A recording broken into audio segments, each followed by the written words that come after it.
1 minute.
You're listening to Radio Sputnik,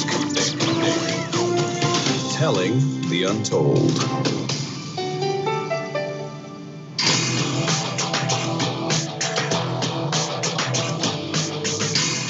Fault lines. Live from across the divided states of America, it is time now for another edition of the most disruptive show, covering news and events in those divided states as well as around the globe. In the independent corner, I am your investigative political analyst, Shane Stranahan. And in the left corner, I am the indefatigable, a burning ember in the darkness, your political analyst, Jamarl Thomas. And together we are Fault Lines with Thomas and Stranahan. In the news this morning, first of all, on a brief COVID update, and this is a big one, more than 250,000 people have lost their lives due to COVID-19 in the United States.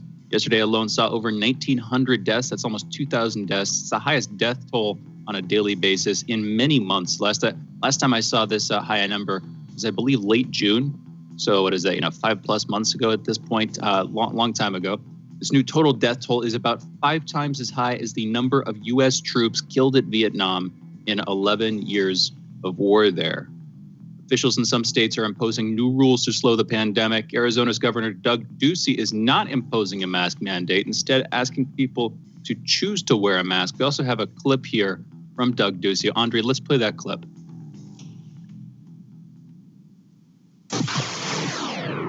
There are two extreme and distinct camps out there. One side wants to lock everything down. The other side thinks it's all a hoax. Both are loud and vocal. Most of the public isn't part of either camp.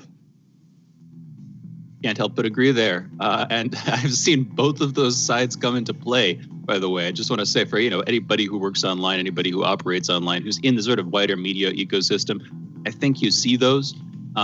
Depends on which side, which side is louder, depends on what part of the internet you inhabit. But definitely see both of those. And I think he's right. Most people are somewhere in the middle. Briefly, Jamarl, got a bunch of other headlines, but what's your take on that? Well, me, my bias. Look, I don't want to be in a house. I don't want to be stuck in a house. I've been in a house for like a year. But I do accept, look, you take precautions. You wear a mask if you have the opportunity. You wear a mask if you're in a group. You try to cut down on the number of people you interact with. I don't know, man. It's a virus, right? It's not that I love it. I just don't know what else to do to mitigate it beyond like the vitamin D supplements and those type of things from a personal level. But I agree with them. I think there are extremes, but I don't think mask wearing is an extreme, if that makes sense. No, I don't think so either. Yeah. But here's what it comes down to too, is I guess if you have a strong enough culture, if you have a bunch of people who are genuinely concerned about this thing spreading, they believe that it exists, et cetera, if that's like 90+% of the population, whatever, if they're going to wear it anyway, then, that of course is the big if, then you don't need to mandate necessarily. But you might have, of course, and this is a debate that we were having months ago, whether individual businesses, smaller organizations should be allowed to require it, not just whether they should require it, but whether they should be allowed to require it. Another conversation, of course, they do at this point. It seems pretty pretty common for folks to require people to wear masks. Well, let me ask you this. Anyway. If we were at war, if the United States was at war, and there were bombings that were taking place on our soil, meaning they were hitting our places at night, and they made the point of saying, black out your windows.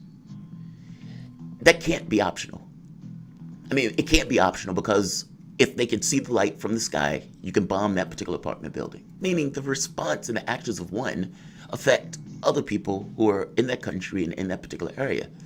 I don't know, man. I think there's some things you can't necessarily just leave up to, individual will, because individual will can come to some really selfish outcomes, especially when it can be disastrous for the for our society. I mean, look at these numbers. These numbers are unrestrained at this point. I mean, it's something needs to be done. And they're getting worse. Yeah. Yeah, well, and here's the thing: is that just going back, just on the numbers for a second, the 1,900 death toll. It's almost 2,000. Again, last time I saw 2,000 plus deaths on a single day from COVID was late June. There was a brief spike, I believe, and then before that, it was like back in April, long time ago at this point. Of course, we're heading into cold and flu season. The number of infections appears to be going up and up and up. People have been wondering about the death rate. There's usually like a lagging indicator thing a couple of weeks behind. Well, it seems like we might be seeing that start to creep up too. So I'm worried that in the next month or two, that's just going to keep climbing. It's going to reach a peak much higher than anything we've seen in the past, including back in April. Just responding to your point about people blacking out their windows. Well, here's the thing, man. If it's your house that's going to get bombed, you have a personal direct incentive to cover your window. If anything, I think less people would need to be told to do that. Using that metaphor simply because it's their lives, their own lives that are on the line. Whereas with the masks, it's usually a sort of a public thing, where you're trying to prevent the spread of the virus so that other people whose immune systems might be weaker don't get sick. It's often a little bit more deferred and selfless. Anyway, I get your point, though. It's an interesting conversation. And like many of these fault lines can be deep. And it's not just the name of the show. These are deeper issues that divide us. Ideally what we can do is when we find them and when we're standing on the opposite side of one of these things, we understand the shape of the divide itself so that we don't fall into it and lose ourselves or each other, because that's sometimes what happens with these real deep, frustrating issues. Anyway, that's I might be extending that metaphor a little bit too far. We got other headlines to get to. I think we should get to them. New York City schools are closing today because of the resurgence of the pandemic. More than 1 million pupils in the United States' largest school district will now be instructed online. And we'll see how long that order lasts. Some members of Congress are opposing the Trump administration's new arms deal with the United Arab Emirates. This comes only weeks after the normalization of diplomatic relations between the UAE and Israel. That was a deal brokered by the United States. Democrats Bob Menendez and Chris Murphy, along with Republican, can you guess who it is, Jamarl? Which Republican do you think would oppose an arms deal? Rand Paul. Rand Paul. Yeah, of course, Rand Paul. That's the only one I can think of. He is the standout. Exactly. They're all introducing joint resolutions of disapproval in opposition to the deal. The Trump administration is seeking to rush the sale of nearly $23 billion in F-35 fighter aircraft, Reaper drones, and munitions to the UAE. The administration notified Congress of the sale only this last week. Also, in sort of related news, and lumping these two together here, U.S. Secretary of State Mike Pompeo, who is currently in Israel, will visit the Golan Heights later today, a region of Syria which has been occupied by Israel for decades.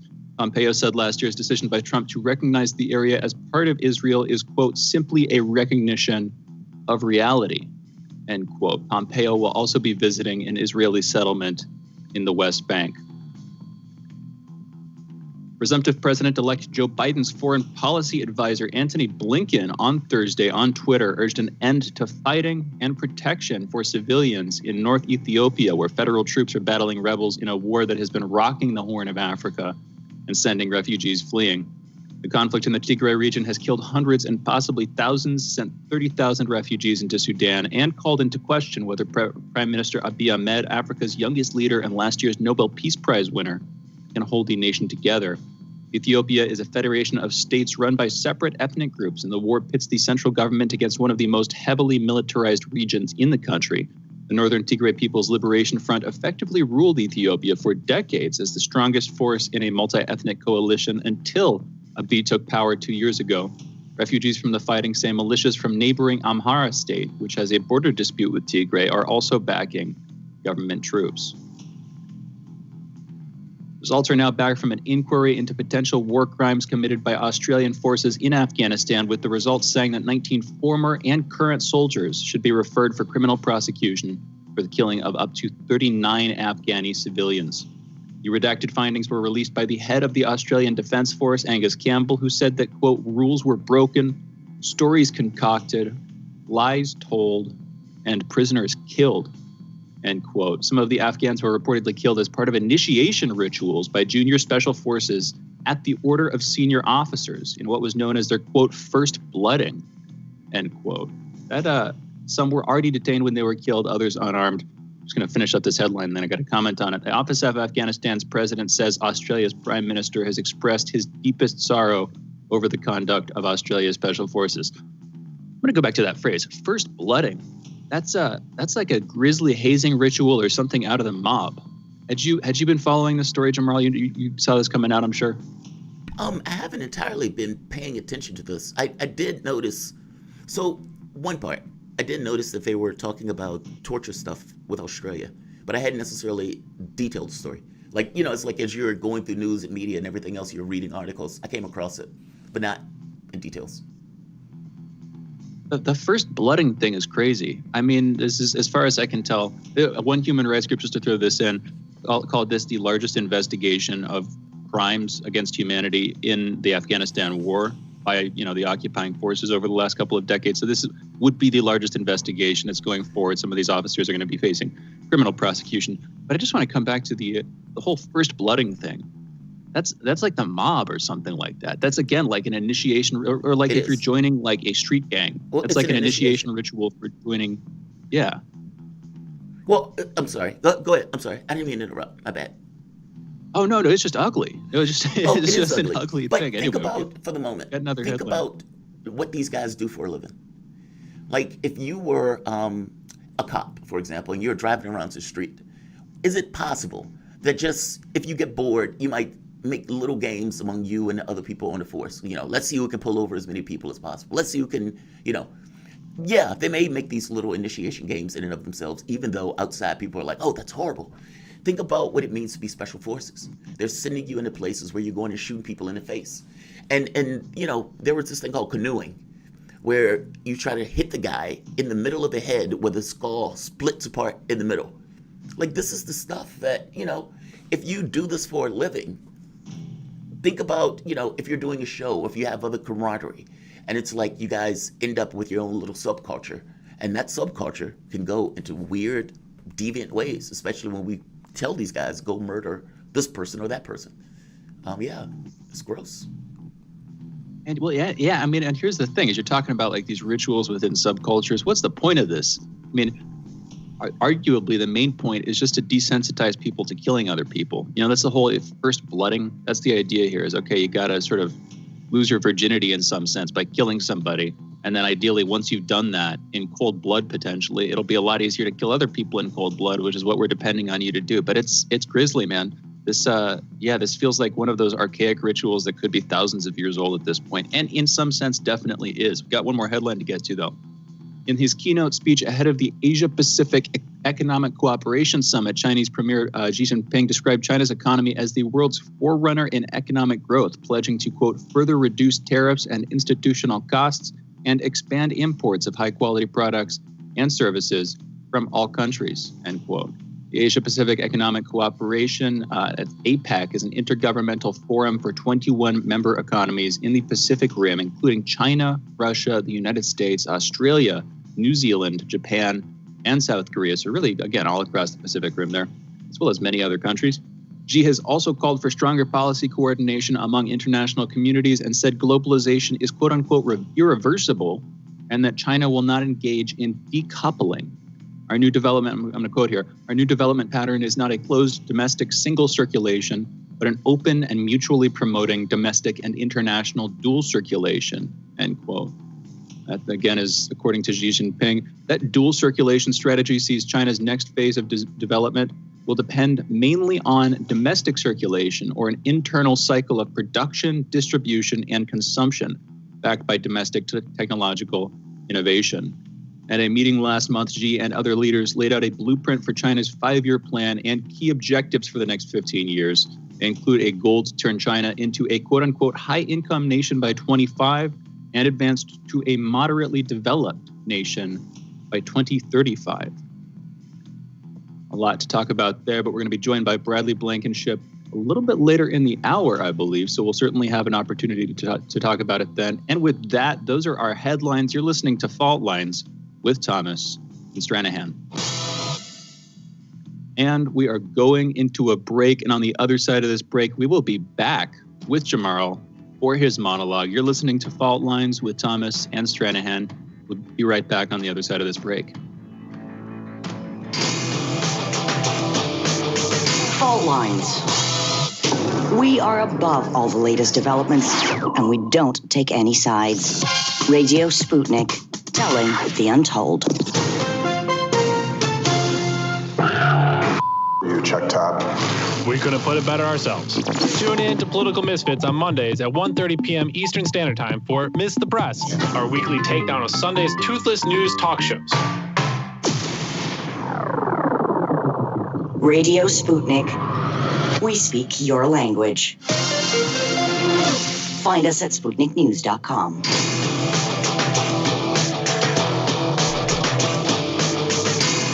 Fault lines.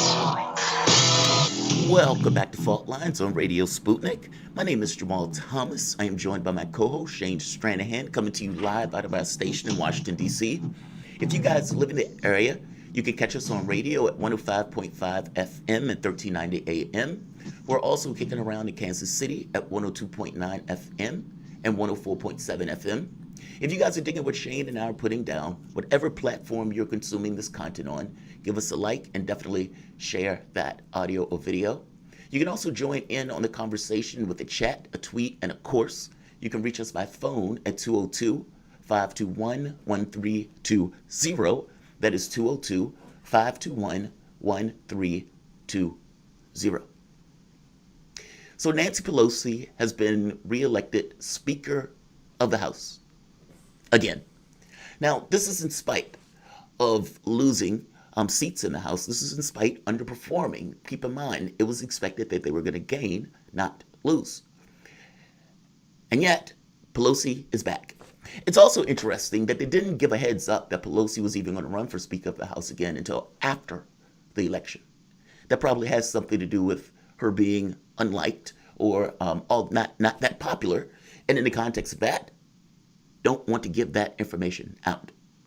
Hakeem Jeffries gave a statement before Pelosi took the mic yesterday. Nancy Pelosi, a voice for the voiceless, a defender of the disenfranchised, a legendary legislator, a notorious negotiator, a powerful, profound, prophetic, principled public servant. This is why people don't like Democrats. This is why people don't like Democrats. This milquetoast incrementalism. Do you realize Pelosi was pushing pay as you go? She's not for the Green New Deal. She's not for the Medicare for all. She's not for any of these lefty policies. And for the moment, I'm not even going to call them lefty policies. I'm going to call them America's platform. Because those are the policies that America, for the most part, agreed upon by a majority. In the same context, Joe Biden has been filling the swamp with all sorts of alligators, basically putting people in positions to get across what that administration is going to be about, and basically status quo. We're going to go back to the Obama era, back to the Clinton era, utopian neoliberalism. That's what we're going to get back to, using as an excuse the underperformance of this House of Representatives. Now, how can that be used? It can be used because any random argument can be made to look as if an argument is taking place. Meaning, the very fact that I argue with you, regardless of how ludicrous and ridiculous the argument is, there's somebody on some of the side that's a biased actor that would say, hey, there's an argument there. There is no argument here. It's motivated reasoning in order to basically come up with a reason and rationale to not fulfill the primary promises or the things that were being said in the primary. The entire point of it is basically an excuse. The unfulfilled expectations of the party are being blamed on lefties, on progressives. Now, this is despite everybody that was pushing Medicare for all, one. This was in spite the DSA doing gangbusters. This was in spite everyone, with the exception of one, pushing for the Green New Deal, one. And clearly, it makes all the sense in the world. Look at your world, it's on fire. And when people are in dire situations, yes, they do depend and expect on the social safety net that they've paid into for the entirety of their lives, that they've dedicated their mental and physical energies into for the entirety of their lives, that their parents did and their grandparents did. Yes, they have expectations for this government to look after them when they can't look after themselves. That's not going to take place. Fact of the matter is, with a Biden getting in office, Biden is going to go back to status quo. And you can tell that because people are policy. What does this mean, though? Think about what this means.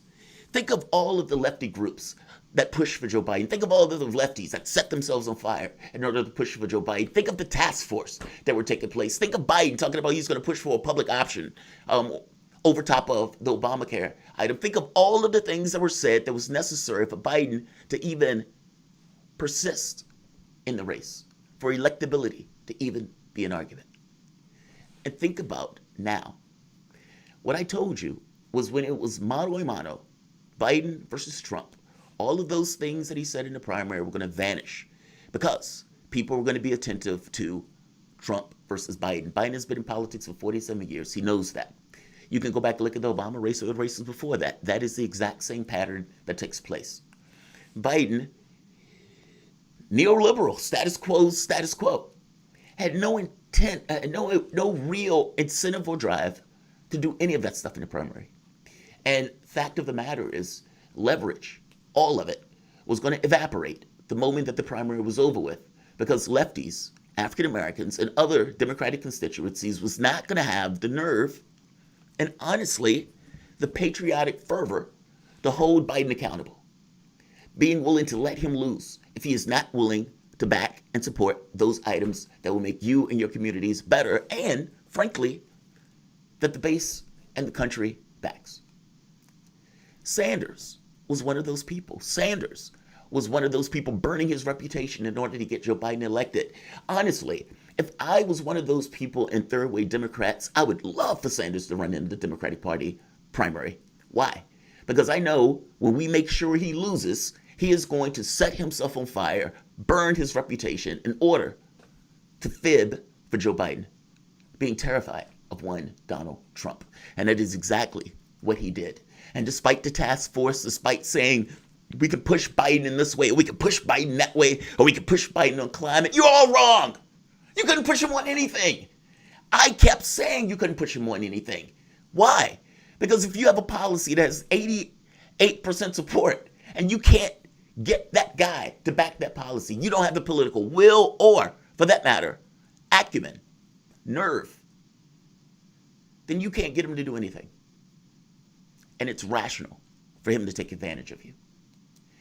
Sanders went on CNN with Chris Cuomo to push back on this idea that it was the lefty policies that were the response or responsible for Democrats underperforming. And fact of the matter is, it's not that it was the lefty policies. It was the opposite. It was the weakness in the face of actual difficulty in regards to the population, and a party that has no vision, that is basically inert, and has wrapped itself around Trump. Because the reality of it is, they don't want to deal with the real world scenarios of economics. It's easier to throw in identity. It's easier to say, here's this black person, here's this black woman, here's this trans person, instead of dealing with the real economic realities of those identities. Because I tell you this, as opposed to throwing a black person in a vice president spot, I would rather have health care. And I would wager to you that 30 million people that don't have health care would also rather have health care. Sanders comes out, there are too many Democrats who aren't giving constituents a real choice. Yes. But you didn't know that before Biden took office? Meaning you didn't know that before Biden won that race? You didn't know that as you were out there pushing for the task force? You didn't know that? AOC didn't know that? As she was out there telling the press that Biden is going to be able to be pushed on the climate, or that Biden can be pushed on healthcare, or that we've been able to do this task force? All of that stuff is bunk. And all of it was done in order to basically lie to the public, to get that public to believe that Biden was going to do something that he wasn't going to do, or that he was something that he was not. All of these progressive groups, all of you need to take responsibility for that. There was no way you were going to get Biden to do anything if you couldn't get him to do it before the election. You weren't going to get him to do it after if you couldn't get him to do it before, because every incentive in the world, all of the money that's being shoved down Joe Biden's G-string, the credit cards being rubbed through his butt cheeks by the wealth of the nation, those are the people that matter more. Those are the people that are in his ear. And people, being policy, will be the people that will be filling his cabinet and will be around him. Despite what Obama was talking about in 2008 when the market and the world fell off its axis because of Wall Street shenanigans, Obama's cabinet was still full of people chosen by Citigroup. Meaning the things that people in these parties say does not necessarily comport with the reality in regards to the way they govern. And if you're looking at the New York Times or the Wall Street Journal or the Washington Post, you can see behind the scenes what these guys are basically saying. There may need to be austerity, the coffers are going to be bare, there may be just a tweak to Obamacare. And I tell you this, Biden is probably praying that Mitch McConnell retains the Senate to give him an excuse to not getting anything done, or getting the things done that him and his constituents, by constituents I mean his donors, would agree with. Sanders, AOC, Sunrise Movement, progressives, whether you realize it or not, on some level, this is your fault. It is rational for Joe Biden and the Democratic Party to take advantage of you. It is rational for them to basically string you along. It is rational for them to make promises to you and to get you to give them their support. Because at the end of it, they know that you would always back them, that you would never withdraw your support. There would never be a situation where you would put this notion of you have nowhere else to go in its crosshairs and let them fail. And because you're not willing to do that, because during the election you were willing to boost these guys up, Biden wins. And all of your leverage, all at once, poof, gone. The point I'm trying to make to you, Sanders, is that your best bet to get the policies accomplished that you wanted to accomplish, your best bet for Joe Biden to take the Senate and to gain numbers in the House, your best bet to get the Medicare for All passed, to get the Green New Deal passed, was not to support Biden. It was to attack Biden and to go with this notion of policy and to push in the public, which is your sphere, your influence, and hold that notion as saying, you get our vote when you represent our interests. And to the tune of 20 million people, you use them and galvanize those people to mean it. It's a threat, yes. It's a brick, yes. But it is a brick that you have and had at your disposal. And when you let that brick drop, all of your leverage went with it. Shane, what do you think, man? This is, Sanders coming back after the fact and saying, yeah, Joe Biden needs and Democrats need to do this. Too late. Your opportunity to do that was when you were running in the primary and when you were pushing at him to try to get him to make those concessions during the election. Sanders didn't want to do it. Too late. Yeah. Here's the thing, though. I don't think that the alternative would have worked either, at least not this election cycle. That's a long-term bet. That's if you're gonna boycott the DNC, if you're gonna boycott Biden, whatever the case may be, that's not necessarily sure. It would hurt them in the ballot box this time around, but that it's too late for them to change their candidate. They would have to see their failure and learn. And it takes these institutions a long time to learn if they ever do. So it's not going to affect the election cycle this time around. It'd be more like 2024, 2028. And on the other end of things, while you're boycotting them, you'd have to build up, as much of an alternative organization as you possibly can to really outmode them. That's a longer term play. So I don't know why anybody would take my advice. I'm a young dude with little political experience. I've got some, but if I had to give people advice, it would be, sure, boycott them this time around, but really focus all of your abilities, focus your will and your intent and your intellectual capacity, everything, on building up another organization that is viable for the long haul, that will supplant the DNC establishment in the long haul, because that's, I think, what you do. That's, I think, how you get stuff done here. It doesn't happen on the spur of a moment.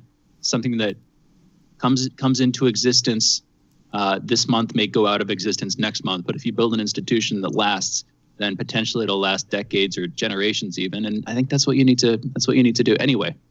I think you're talking about pushing for the Green New Deal. It wouldn't happen in 2020. No. If you were to go against Biden and try to sort of promote this progressive insurgency, this real blue wave, deep blue wave, on a local basis, you might swing some seats, but those are going to be in largely progressive communities anyway. What you want to do and what you need to do in the long run is change the mindset of the DNC and of those who are voting in DNC candidates, and that's a long, long, long process. And then there's this question of what that would look like, what a progressive wing would look like. Would it be more focused on economic issues? Would it orient itself around class? Would it orient itself around identity? No.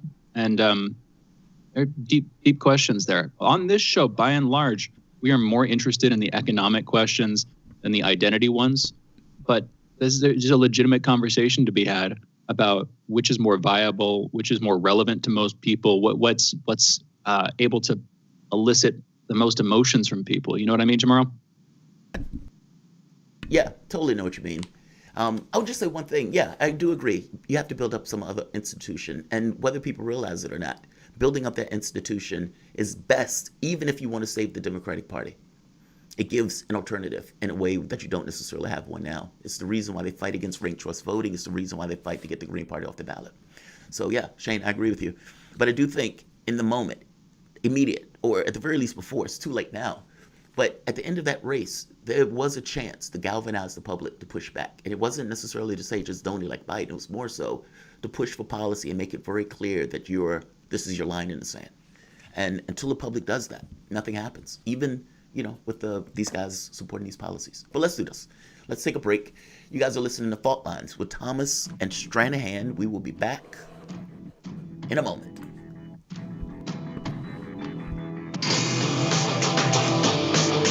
Fault Lines.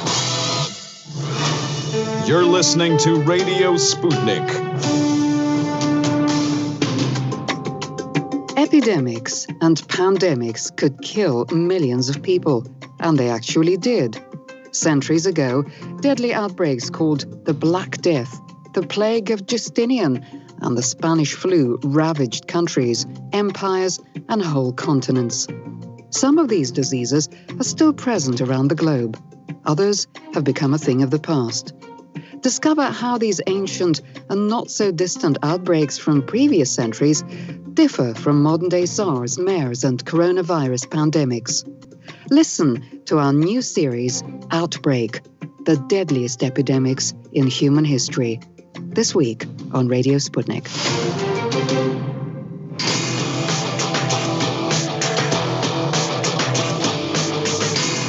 Fault Lines. And we're back. You're listening to Fault Lines with Thomas and Stranahan and Blankenship. Our guest for this segment and the next is Bradley Blankenship, Prague-based American journalist, political analyst, and freelance reporter whose column can be found on RT and CGTN.com. Bradley, thank you for joining us this morning. How are you doing? Hey, I'm doing good. How about you guys? Good. Glad to have you. All right. Could talk about the RCEP, and we undoubtedly will. Signed this Sunday. As you said, you thought it may be when we had you on last Friday to talk about it. I want to turn for a second to APEC, to the Asian Pacific Economic Cooperation Union and the summit that's going on. Xi Jinping has just made a couple of comments this morning that I saw talking about China's future, introducing laying out or going back over China's 5-year plan, where they see their country going. I'm going to start with this. There's a phrase that he used in there, and I'm just going to go back to it, dual circulation. He's talking, I believe, about international trade as well as domestic trade, sort of domestic production, distribution, and consumption. Do you know what I'm talking about? And if so, could you please just briefly explain what that means? Well, as I understand it, what he's really talking about is I think the general trend of China moving to a consumer-based economy. And you can see that based on the fact that let's say, for example, the United Kingdom is, a close U.S. ally, and they're hoping to have increased trade relations with the United States after Brexit. But with that double whammy of coronavirus and how terrible they've managed it, coupled with Brexit and negotiations that are ongoing with that, actually the UK, for the first time that I can ever remember, they've actually had Moody actually put down their credit rating, which is pretty crazy. I mean, a lot of people say all the time that, if the credit rating of Switzerland and the United Kingdom falls, that's like a really bad sign for the world economy. And that actually happened, and the United Kingdom is in one of the worst recessions, if not a depression, in the world. And despite all that, despite their antagonism to China, of course, you guys probably know about the Huawei ban that happened at the behest of the United States State Department. Their exports, actually, not only their imports from China, but their exports to China are increasing exponentially. So again, this is really the fact that China's consumer economy is one of the only, if not the only major world economy that's really kicking off right now. And even though Chinese consumers were a bit afraid of the coronavirus and afraid that it would come back and afraid that they would lose their jobs, and people were saving their money, and actually, Chinese people tend to save their money more than, for example, Americans who are always spending their money. You can really see, for example, the Chinese government several months ago actually promoted a campaign to support businesses in really hard-hit areas of the country that underwent really tough lockdowns. So what they're trying to do, as I understand it, is use their growing consumer base, their growing middle class, and turn China into a consumer economy. It's interesting to me. How does China maintain control? I mean, the Communist Party is basically in charge, and yet you have massive incomes. Because if I'm not mistaken, as China had these kind of economic aspects of the system and the way that they would go, it's almost like capitalism made better in an odd way, more efficient. They are in this kind of interesting situation of lifting all of these people out of poverty. I think it was like 100 million people or more out of poverty in a very short period of time, like 20 years. So with the income inequality that's beginning to spike, how does the Communist Party maintain control? And is there this kind of push between, let's say, a capitalist class that's developing in that country versus governmental control and governmental maintenance of control? Yeah, so I think that this is kind of a misconception by a lot of people, especially people on the left. I mean, I think most people generally in the United States, especially view China disfavorably, but some people on the left who call themselves socialists or whatever, criticize China on the grounds of its income inequality. And I think that you can see really the Chinese Communist Party flexing its muscles over the billionaire class, or, China's national bourgeoisie, over, for example, what happened with Jack Ma and his Ant Group IPO, and the Chinese government basically shut that down. And you saw Xinhua News Agency that I freelance report for putting out just like this really hilarious cartoon about Jack Ma saying, you need to be more responsible with what you're doing, and really shut that down. So you can see that it's not, you don't have billionaires that run the Chinese government as you have billionaires that run the U.S. government, for example. And the Chinese Communist Party does maintain that control. But I also want to add that, there something that's actually not unique about China, and something that was true in the United States at one point before at least the 1970s, if not the early to mid 1980s until now, is the fact that, productivity and wages and basically generalized prosperity in the United States were coupled with a company's market capitalization. So, I mean, like a stock price of a company was coupled to, its employment. What would happen? You would see companies would increase their market capitalization, basically increase their revenues, reinvest that into expanding its operations, hiring more employees, and so on, raising wages. And the idea there was if you create a prosperous, working class, those people will spend money, and then, you'll have a prosperous consumer economy. And that was how things had worked for a very long time. And that's what you see in China, actually, is you see that when companies are doing good, China's doing good. It used to be, for example, the case that you could say, if General Motors is doing good, if what's good for General Motors is also good for America. But, for example, some of our biggest companies now, like Facebook, Google, Amazon, well, I suppose maybe not in the case of Amazon, but Google, Facebook, Twitter, these companies employ a remarkably small workforce compared to their market capitalization. And this is like almost unrelated completely now. The better Facebook does, the better Twitter does, they don't actually, that's not actually correlated to the people they're really hiring and the wages and so on. No, I mean, and effectively, again, it's a bubble. I mean, following on that late 90s bubble, it has become a place for investors to throw their money to hope that, a couple of years or a couple of decades down the line, they'll get dramatically more money on the other side of it. I actually, you mentioned this briefly. I feel remiss as a host of this show. We weren't covering this. This is back November 4th. Jack Ma's Ant Group, there was a big IPO that was promised. Then in the last week, news has come out that Xi Jinping had personally scuttled this deal. This would have been the largest IPO in the world, as far as I know, in world history, about $35 billion on the line here. This was the day after the American election. So I think Jamarl and I were each running on about 2 or 3 hours of sleep and covering, national politics at the time, covering the election. But could you please just take us back over what was the deal with this? Why did it get scuttled? And what are the numbers there? Yeah, Bradley. Well, to be honest with you, I really don't actually know enough about that situation. I wasn't really covering it, but I had just kind of seen it in passing, the basically what was going on there. And I think for their perspective, they thought, this needs to be a responsible thing. You can't just make this huge public offering. I guess when things are so uncertain, and I suppose that was the reason why they scuttled it, but I'm not really familiar with that situation in particular. Okay, fair enough. Yeah, it seems like there's a chance that it may come back. Just looking briefly around at the headlines on this thing. That's yeah, sure. I think they haven't said that they're going to just like get rid of it, but they want to table this, for a later time. And they said that it should be done responsibly, not that it shouldn't happen at all, of course, but that it should just be more responsible and better timed and so on. Absolutely. Okay. All right. Actually, one brief question here. I'm just doing a wrap up again. We were planning on talking about the RCEP. This is just a little bit of history for a second. It seems like the Chinese government has operated, with Xi Jinping included, through various leaderships, on these 5-year plans. And anybody looking into Chinese history, anybody with some familiarity, of course, very familiar, not just with the phrase, but with the practice. What's the point of that? Why 5 years?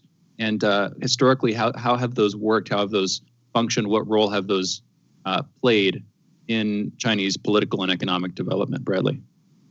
Right. So the 5-year plans that they're using are in some ways, but not entirely, kind of a relic of China when it first began, the People's Republic of China under Mao Zedong, when China was going over some very rapid development. And in order to build socialism, they had to undertake some very serious projects, because China was an agrarian civilization or agrarian economy for so long, and it was a very poor country.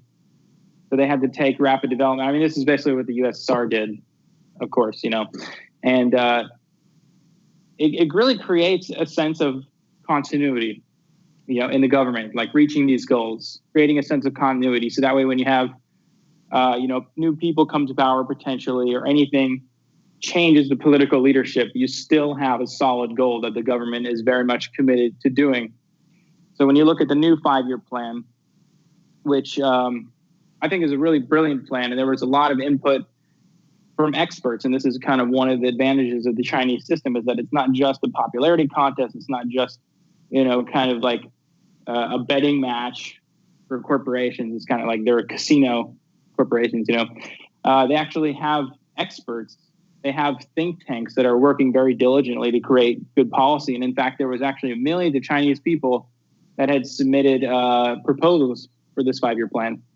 And what it really focuses on is, as you mentioned, the dual circulation and creating innovation. I think this is one of the key parts, innovation, because for so long, China had just been, this what they call like the manufacturing base of the world. So they're just producing products, but not really creating any innovation. We see now that China has moved to being an engineering power. And of course, in recent years, maybe for the past decade or so, is leading on innovation. In fact, Chinese scientists, I had actually reported on a conference here in Prague with some of the world's top astrophysicists. And China is actually working on the EXTP satellite alongside Italy and hoping to get the European Space Agency on board.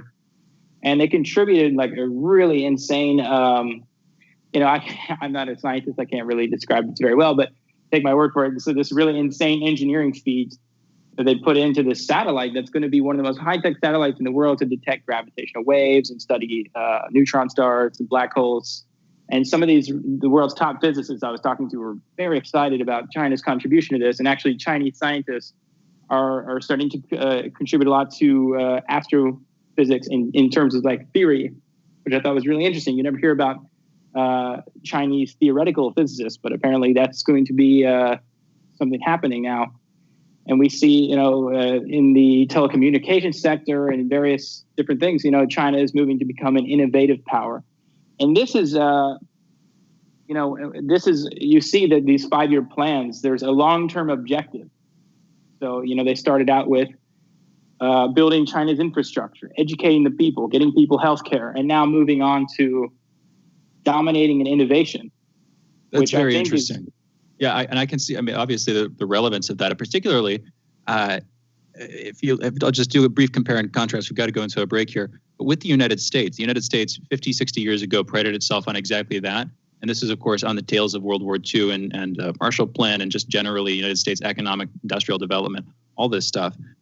We sort of had the productive capacity and we were trying to do the R&D to match that. It seems like that's faded. That's faded into stagnation. But that does seem to be the order in which these things would happen. You develop your industrial capacities, and then you develop your academic capacity, your research capacity, simultaneously to sort of take use of your industry to repurpose factories, et cetera. A bunch of different ways that can go, but it just also astrophysics. Interesting to hear about that from you. In any event, we've got to go into a break. We are joined by Bradley Blankenship. You are listening to Fault Lines with Thomas and Stranahan. Be back in just a minute.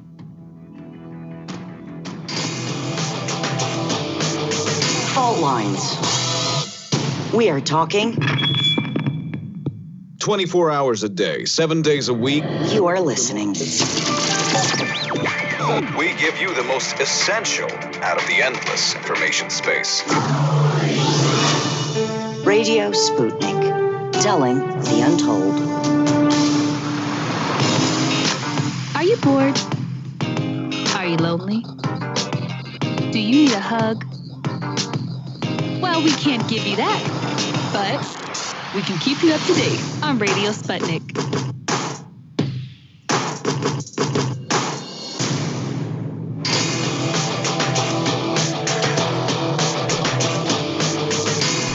Fault Lines. Welcome back to Fault Lines on Radio Sputnik. My name is Jamarl Thomas. I'm joined by my co-host Shane Stranahan, coming to you live out of Washington, D.C. Joining us is Bradley Blankenship, Prague-based American journalist, political analyst, and freelance reporter whose columns can be found on RT and CGTN.com. Again, Bradley, thank you for joining us. I want to get into... there are two topics I want to get into, and I don't know if we're going to have time for both. I want to get into the comprehensive, the trade deal, basically, that China just signed. Let's start here. The Trans-Pacific Partnership that was going to come into play, Trump pulled out of it. When Trump pulled out of it, it seemed that China was able to take advantage with their new trade deal. Now, with America out of it, it's called the Comprehensive Progressive Agreement for Trans-Pacific Partnership. Now, that's basically the deal that America was pushing under Obama that we pulled out of. The RCEP is China's deal. And that deal basically focuses on cutting tariffs, increasing market access, but it doesn't necessarily have the concessions that the Trans-Pacific Partnership had, meaning it didn't require all of these things internally to the country itself for the deal to take place. But it says the RCEP's market size is nearly 5 times greater than that of the CPTPP, with almost double its annual trade and combined gross domestic product. That is massive. That is utterly massive. If Biden gets when Biden gets in office, what do you think the U.S. policy is going to be in regards to dealing with this? I mean, China has basically been able to sew up a large amount of the world trade and honestly be able to do it by undermining they didn't undermine the Trans-Pacific Partnership. They were smart enough to realize what the United States was trying to do and ended up with their own agreement. That's, when you think of the Belt and Road Initiative and those type of things, this is only can be for the benefit or for the betterment. So what do you think Biden is going to do to try to deal with this very specific issue, since China at this point seems to send it? Yeah, on this issue of trade, and I think just in the strategic cornering of China, and actually the State Department, Axios just released, they have this like Kennan-style playbook on how to manage China, which I'll get to in a second. But Biden, I think, has been like totally kneecapped by Trump and how to manage this situation, and really setting him up. Whether we can go into like the moral justifications or whether it's right or wrong or something like that. But in terms of, what the U.S. would actually like to do in containing China, that's becoming less feasible every single day that Donald Trump's in the White House. The last time I was in this program, we talked a little bit about Obama. And if you got to give the guy credit. I mean, he was really brilliant in terms of geopolitics, building relationships in the Indo-Pacific region, forming a military alliance against China in the region, these trade deals and so on. For Biden, for him to try to resurrect the TPP and get into that's just going to be impossible. And not only that, diplomatically impossible. The U.S. is just not poised to actually lead in any way in this economic recovery.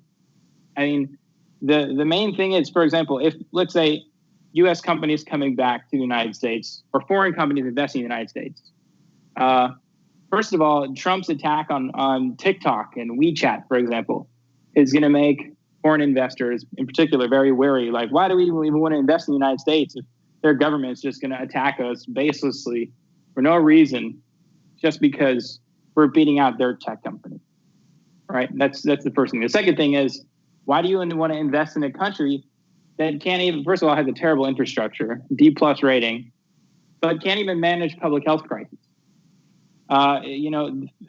Jerome Powell, the Federal Reserve Chair, Republican, has been saying this entire time that managing the economy starts with managing the virus. This is not a binary choice. It's not you pick one or the other. It's you contain the virus and then you work in the economy. And that's exactly what China has done masterfully. So, of course, there's going to be no investment going to the United States. And what does the U.S. even have to bring to the table to lead the economic recovery with these other countries? They really don't have anything. Are people really going to consume? I mean, perhaps maybe you could say the Asian countries and then also China. Of course, people are going to still buy goods from there because they're cheap. But are people really going to be buying high-tech Japanese goods or Korean goods or Australian goods? I really doubt it, because people don't have the money to do that in the United States now. The consumer economy in the United States is going to be crashed. And I think when we look at the third quarter figures, in particular the quarter November and December, like the holiday season, it's going to be very disappointing when we get those data in. In terms of other trade agreements like TTIP and what was going to take place, the Transatlantic Treaty on Investment or whatever, reviving that, I think, is going to be impossible too. And European leaders don't even think that's going to happen. And of course, the Comprehensive Agreement on Investment between the EU and China is poised to be the biggest trade agreement in history, even bigger than the RCEP, and would totally kneecap the United States. And in fact, Trump, with his threatening trade wars with Europe and threatening European allies with sanctions over various different disputes, I think, made people lose trust in Washington. And again, can the U.S. even really consume European goods? Are people going to buy foreign cars? For example, one of the biggest exports to the U.S. from Europe, from Central Europe in particular, I highly doubt that. People can't afford that anymore. And another thing I also want to mention, at least in the military side, a key point, a lot of people don't understand this, the recent announcement of Trump to take forces out of Afghanistan. Why was that on a full withdrawal? Why can the U.S. not leave Afghanistan? A lot of people think that the main reason is, and surely this is a reason, is because weapons manufacturers and so on make a lot of money from having this endless war in Afghanistan. But the more important strategic, concrete military objective of why U.S. troops are in Afghanistan is, one, to disrupt China's Belt and Road Initiative. Afghanistan is strategically placed there to disrupt that, and also the Pakistan economic corridor with China. Second one is, they say, for the United States to be able to pounce on Pakistan's nuclear stockpile, which U.S. analysts see as the most unsecure nuclear stockpile in the world. And I think they're actually right about that. And then the third one is so that way the CIA can launch operations in Xinjiang by exploiting ethnic tensions with Uyghur Muslims. And if you look at the new Kennan-style document coming out of the U.S. State Department, which I think will be Biden's policy towards China, it mentions this quite explicitly, and I think you're going to see a total propaganda barrage from the U.S. government and the media about things like Hong Kong democracy, Tibetan independence, this quote-unquote Uyghur genocide, and all of this stuff. With the Taliban trade deal or the Taliban peace deal that Trump has signed with the Taliban and the expectation that maybe in a year there'll be a full withdrawal from Afghanistan, this would actually militarily weaken U.S. capabilities against China. And, we could probably see Afghanistan joining the Belt and Road Initiative, for example. So there's a lot of things that Trump has done, either, knowingly or unknowingly, that are really, taking the strategic advantage away from the United States.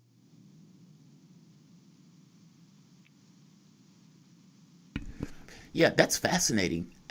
Wow. I mean, you're right. I totally agree with you with the Afghanistan issue. One other thing, and I want to pivot, a hard pivot, actually. Soviet Union. So why has China been so successful, whereas the Soviet Union failed? And I know the political systems are different, but I kind of want to, I guess, maybe a little bit of history associated with it. What's the difference, or what's the key distinction where one was able to succeed and the other one wasn't? So I'll try to briefly list, I think, some of the most important, but I think a good reference for where the Eastern Bloc failed. If anybody out there is listening to this and is an avid reader, I would recommend Michael Parenti's Black Shirts and Reds. He does a very good socialist criticism of the socialist theory in Eastern Europe. But I think first of all, the thing that China has been able to do is address that problem of stagnation that the Soviet Union had. And that's particularly because of a lack of productivity and a lack of oversight. So let me give you an example here. Where I live in the Czech Republic, a lot of older folks that work in restaurants, for example, are just notorious for having terrible customer service. And the reason is because back in the day, the government controlled the prices at restaurants. So you really have no actual incentive to be a good server at a restaurant, for example, because at the end of the day, that just means you have more food if people don't come. And the second thing is you can just sell that food in the black market for more money than you would have gotten by selling it at your restaurant. So there was a lot of problems with productivity here, for example, in the service sector. You had a lot of problems in productivity at factories. A lot of people think that there was a ton of oversight over all workers. And in fact, the problem with the Soviet Union is that there was not enough oversight. So, for example, when a factory would have a quota and they didn't meet that quota, perhaps they would do it on purpose because the government would provide them subsidies and help them. And then if you would hit your marker, the government would increase your marker and make you work even harder and harder and harder. So you really had no incentive to work hard. Also, if you were just bad at your job, you couldn't get fired. If you got fired, the government would have to provide you with another job. I think that we talked about Belarus in this program, and I think, I mentioned Belarus's really crappy contract laws. I think this is how they try to manage that situation, which I think was not a good management of that, because you still can't fire people on a job, but you can choose not to re-up their contract, which is like a maximum 1-year contract, which makes people insecure. I just don't think that's a good way to manage it. So how did China manage that? Well, they brought in the managerial style from the West. When they opened up, they brought in, the kind of this neoliberal management scheme. Now, the difference is that, productivity is linked to prosperity in China. But there is no doubt, I think, that this style of management that was brought in the late 1970s, early 1980s, creates productivity. Even if you look at productivity in the United States, it shot up, undoubtedly. And that was how the United States addressed that very same problem the Soviet Union had in the 1970s. The United States had stagflation as well. Real quick, Bradley, we've got 45 seconds or so left. I just wanted to jump in here for clarification. When you're talking about bringing in neoliberal sort of managerial practices, what era of managerial practices are you talking about? Are you talking about scientific efficiency and Frederick Winslow Taylor, or Peter Drucker, a lot more recent during that period. What specifically are you talking about in our last 30 or so I'm seconds? talking about, when you have more middle management, right? When you have more people come in and you have more accountability, middle management, where people are given incentives, like middle managers are given clear incentives to increase productivity and so on, like this. Interesting. Okay, and so just to wrap up, to be clear here, Jamarl was asking about how the Soviet Union and the Chinese Communist Party have managed differently.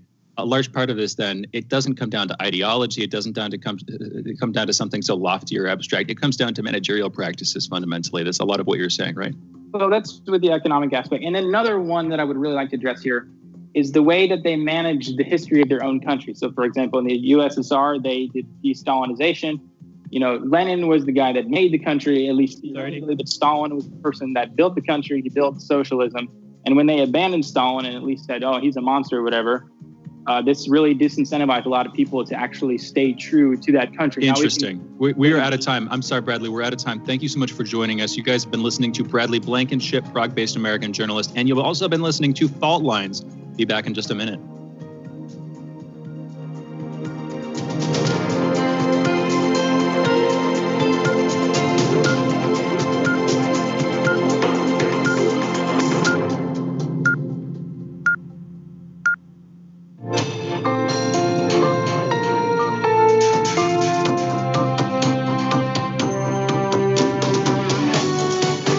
Listening to Radio Sputnik. Telling the untold.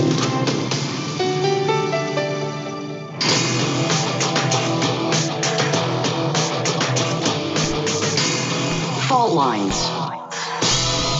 Live from the divided states of America, welcome to your daily inoculation for propaganda.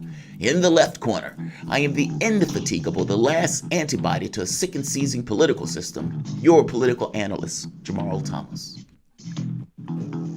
And in the independent corner, I am your political analyst, Shane Stranahan. That means you are listening to Fault Lines with Thomas and Stranahan. So let's get to the headlines. In the news, 250,000 people have lost their lives to COVID-19 in the United States yesterday alone. Yesterday alone saw over 1,900 deaths, the highest death toll in many months. This new death toll is 5 times as high as the number of U.S. troops killed in Vietnam in the 11 years of war. Officials in some states are imposing new rules to slow down the pandemic. Arizona's Governor Doug Ducey is not imposing a mask mandate. Instead, he's asking people to choose to wear a mask. Let's listen to the clip for Ducey. There are two extreme and distinct camps out there. One side wants to lock everything down. The other side thinks it's all a hoax. Both are loud and vocal. Most of the public isn't part of either camp. Yeah, I strongly suspect the public wants to remain safe, but the lockdowns, I would imagine, are getting a little tiresome. In Arizona, well, that's it. The numbers are out of control. An Arizona public health organization called the action trivial and inadequate to slow the need for hospital beds in the state. New York City schools are closing today because of the resurgence of the pandemic. More than 1 million pupils in the United States' largest school district will now be instructed online, something that should have been done in advance. Shane, what do you think of this? My point of view was that you got to deal with the virus first, because the virus is the issue. If you tell people that they need to stay at home, then you need to ensure that those people are kept whole. Like, there's certain things that the government needs to do if the government is going to say, stay home. And I don't know if people are in it for the lockdowns, if that makes sense. Masks, yes. But the lockdowns hit upon this thing of finances and ability of an individual to take care of themselves and their family. And if our government is not going to do that, which it doesn't seem to even be able to do that, meaning, from a conscientious standpoint, or even from a concern standpoint. I mean, keep in mind, all of these guys are millionaires. And this is, their lot is not necessarily hurt by this virus. Ours are. And so it's not like they have skin in the game in a way that we have skin in the game.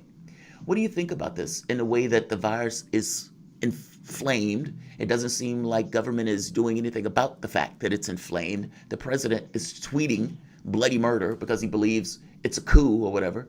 It just seems out of control. It seems like nobody has their hand on the steering wheel at all. Yeah. Okay. So I'll put it like this. Various stages of medical treatment. You've had sort of grisly procedures that are then outdone at a later point by like more advantageous, less deadly ones. So, for instance, you had leeches. The use of leeches. We were thinking the same thing. I was thinking leeches. We were thinking the same thing. Exactly. Bloodletting. Or, for instance, and this is exactly bloodletting. Or, for instance, cauterizing a wound, like chopping off a limb and then cauterizing it in order to treat something on the battlefield, for instance. That's still done in some cases, but by and large, there are better ways to deal with these kinds of problems. Anyway, it's sort of like that's what the lockdowns are, in my opinion. And like, yes, you shut down the entire economy. You basically force the vast majority of people, a lot of people, to stay at home. A lot of people are working jobs where that doesn't work. Specifically, those are the sort of lower to middle class jobs where it's like either you're a services worker, you work at a restaurant, you don't make that much money, other than tips. Even then, it's not that much money. Or you have to go into a plant somewhere and work, and that might pay decently. That might be somewhat stable, or at least it used to be. But anyway, a lot of people who are losing their jobs are like the most economically dependent and in the most tenuous situations already. And the whole process of shutting the economy down is a sort of like simple initial remedy for the solution that nevertheless causes immense problems, causes an immense shock to the body politic. I like, the question is, okay, what's the alternative, Shane? You're bringing this big criticism here. There are a whole bunch of ways that we could have prepared for this, whether it was from nipping the thing in the bud in the first place, or like potentially at the entrances to stores using UV lights, and throughout stores, throughout businesses, you're using UV lights to disinfect a place. Or if we had just in the beginning had more masks stockpiled, like those kinds of things, more of the essential, goods that you would have needed from the start. Even those, I'm not a medical professional, but I'm pretty sure that if we were to bring, like, if the United States were to have from the earliest stages brought together a team of the best people they had access to and asked them, what would you do in this case? How should we deal with this crisis? And then implemented that swiftly and decisively, you would have had a very, very, very different long-term trajectory in terms of how this thing had gone, and the economic fates that a lot of people have suffered since then. Anyway, I don't mean to, at a certain point, I'm just whispering into the wind. It doesn't. But that's the doesn't irony, really right? matter. But Donald Trump overperformed in this election, and it's possible that he overperformed, believe it or not, because of the PPP loans, because of the $1,200, because of the pushing off student loans, like that the public that doesn't typically get anything was so enamored that he gave them just this pittance. And where this pittance, was so abnormal that the public to some degree was appreciative of it. And so, it's so bizarre. It's a strange thing. If Donald Trump would have implemented those policies early on, Donald Trump might still be president right now. It's that simple. And I understand that he wanted to focus on the economy, but the issue wasn't the economy. The issue was the virus. And the only way to deal with the economy is to deal with the virus. So, yeah, he shot himself in the foot on that. So let's keep going. Some members of Congress are opposing the Trump administration's new arms deal with the United Arab Emirates. This comes only weeks after the normalization of diplomatic relations between UAE and Israel, a deal brokered by the United States. Democrats Bob Menendez and Chris Murphy, along with Republican Rand Paul, are introducing joint resolutions of disapproval in opposition to the deal. The Trump administration is seeking to rush the sale of nearly $23 billion in F-35 fighter aircraft, Reaper drones, and munitions to the UAE. The administration notified Congress of the sale only this last week. U.S. Secretary of State Mike Pompeo, who is currently in Israel, will visit the Golan Heights later today, a region in Syria which has been occupied by Israel for decades. Pompeo said last year's decision by Trump to recognize the area of part of Israel is, quote, simply a recognition of reality, unquote. Pompeo will also be visiting an Israeli settlement in the West Bank. Presumptive presidential-elect Joe Biden's foreign policy advisor, Anthony Blinken, on Thursday on Twitter urged an end to fighting and protection of civilians in northern Ethiopia, with federal troops battling rebels in a war that has been rocking the Horn of Africa and sending refugees fleeing into other neighboring countries. The conflict in the Tigray region has killed hundreds and possibly thousands, sent 30,000 refugees into Sudan, and called into question whether Prime Minister Abiy Ahmed, Africa's youngest leader and last year's Nobel Peace Prize winner, can hold the nation together. Ethiopia is a federation of states run by separate ethnic groups, and the war pits the central government against one of the most heavily militarized regions. The Northern Tigray's People Liberation Front, TPLF, effectively ruled Ethiopia for decades as the strongest force in the multi-ethnic coalition until Abiy took power 2 years ago. Refugees from the fighting said militias from neighboring Ahmed State, which has a border dispute with Tigray, are also backing government troops. Results are back from an inquiry into potential war crimes committed by Australian forces in Afghanistan, with the results saying 19 former and current soldiers should be referred for criminal prosecution for the killing of up to 39 Afghani civilians. The redacted findings were released by the head of the Australian Defence Force, Angus Campbell, who said that, quote, rules were broken, stories concocted, lies told, and prisoners killed, unquote. Some of the Afghans were reportedly killed as part of an initiation ritual by junior special forces at the order of senior officers, and what was known as, quote, first blooding, unquote. Some were already detained when they were killed, others unarmed. The Office of Afghanistan's president says Australia's Prime Minister has expressed his deepest sorrow over the conduct of Australia's special forces. We talked about this earlier. This is very ghastly. But I think people need to realize that the moment that you take a human being that might have been an accountant, might have been a lawyer, might have been whatever, a grocery store clerk, and you put that person in a uniform, you give that person a weapon, and you have that person doing grisly things, that you will get aberrant behavior. It would be weird if you didn't get aberrant behavior. Now, in the United States, we attacked the ICC, the International Criminal Court, because they were trying to do these type of inspections into our troops and the things that we were doing in Afghanistan. I think what we need to reconcile is that the moment you invade a country in such a way, the moment you give people this domination over the people within that country, again, in such a way, where they can kick down doors, they can go and kill with a certain degree of impunity, the moment that you do this, you can't be shocked at the results. Don't get me wrong, you should be horrified, because it is horrifying. But I'm making a point that the very act of invading a country like this is going to have certain aberrant behaviors. And this is just more of a reason not to invade these countries. What do you think, Shane? We were talking about this earlier. It's like an initiation ritual, like hazing, basically. It's a frat, almost. But it's a frat that has the ability to murder and kill at the commission of the government itself. It's grisly, but let's be clear. I don't believe for a moment it's just Australian forces. What do you think, Shane? It wouldn't be just Australian forces, but of course we're seeing the light of it now because of the investigation they're doing. I mean, two different ways you can go here. On the one hand, as a state, you need a military. We live in a world where there's merciless and unscrupulous competition on the deepest level, and that just sort of reasserts itself when there's a breakdown in agreement. So you need a military. I understand the argument for that. On the other hand, when you create a military, what you're effectively doing is usually putting a bunch of men together, men who are desensitized to violence and whose desensitization to violence is incentivized by being part of that military.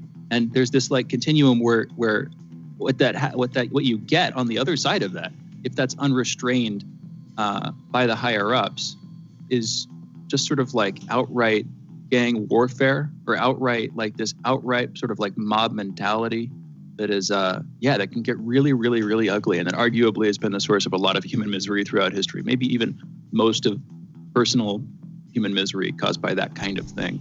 So how do you restrain that? I think you need to focus in the military on ethics, on the policies of restraint. If you're going to have it, you need to do it judiciously, wisely and skillfully. Otherwise, you get this kind of thing reasserting itself. Now, what's most worrying here is that this wasn't just the junior officers. This was from the higher ups too. Higher ups were, as like this inculcation ritual kind of a thing, were having them do this. And that's what's most disturbing, is that there was that breakdown of justice on the highest levels. Anyway. You know, we also must understand that if we are going into another country, it is almost like a conquering army. And racism, a certain degree of xenophobia, a certain degree of this notion that you're better, you're more advanced, those things can easily come into play in regards to the psychology of the people who are there. I find it to be problematic, which is why I'm more restrained in regards to the use of military, and why I'm less in this mindset of let's have these bases around the world, let's reflexively use military. Bin Laden hits the World Trade Center. Hits the towers. And so then it's like, okay, now we need to destroy an entire country for something that was done by a cadre of human beings. Yeah, we've been doing this for 20-something years. It's time to bring it to a close. In his keynote speech ahead of the Asia-Pacific Economic Cooperation Summit, Chinese Premier Xi Jinping described China's economy as the world's forerunner in economic growth, pledging to, quote, further reduce tariffs and institutional costs, and expand imports of high-quality products and services from all countries, unquote. The Asia-Pacific Economic Cooperation is an intergovernmental forum for 21 member economies in the Pacific Rim, including China, Russia, the United States, Australia, New Zealand, Japan, and South Korea. Xi Jinping also called for stronger policy coordination among international communities and said globalization is irreversible and that China will not engage in decoupling. Our new development pattern is not closed domestic single circulation, but an open and mutually promoting domestic and international dual circulation, Xi said. The dual circulation strategy sees China's next phase of development will depend mainly on domestic circulation or an internal cycle of production, distribution, and consumption backed by domestic technological innovation. At a meeting last month, Xi and other leaders laid out a blueprint for China's 5-year plan and key objectives for the next 15 years. They include a goal to turn China into a high-income nation by 2025 and advance into moderately developed by 2035. I'm jealous. Those are your headlines. You're listening to Fault Lines with Thomas and Stranahan. It's not that I'm jealous of the country itself. I'm jealous that they can come up with an economic plan over a course of a long period of time with these goals and objectives that they're trying to meet. And whatever you think of China, whatever their vagaries, if this is what they're doing and it's legit, that's positive. I just find it to be an amazing thing to have a strategy in regards to what your country is doing. And we seem to lack that here. You guys are listening to Fault Lines with Thomas and Stranahan. We will be back in a moment.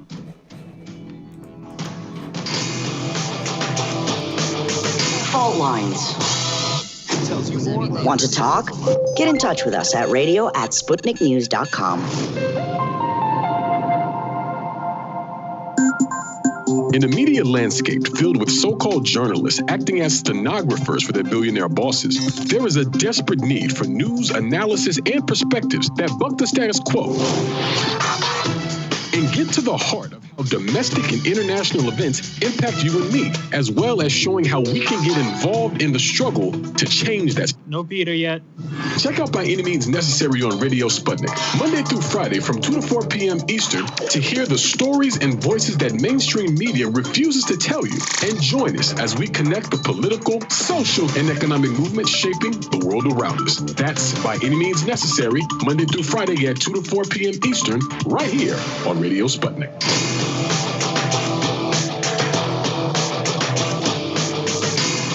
Fault Lines. Welcome back to Fault Lines on Radio Sputnik.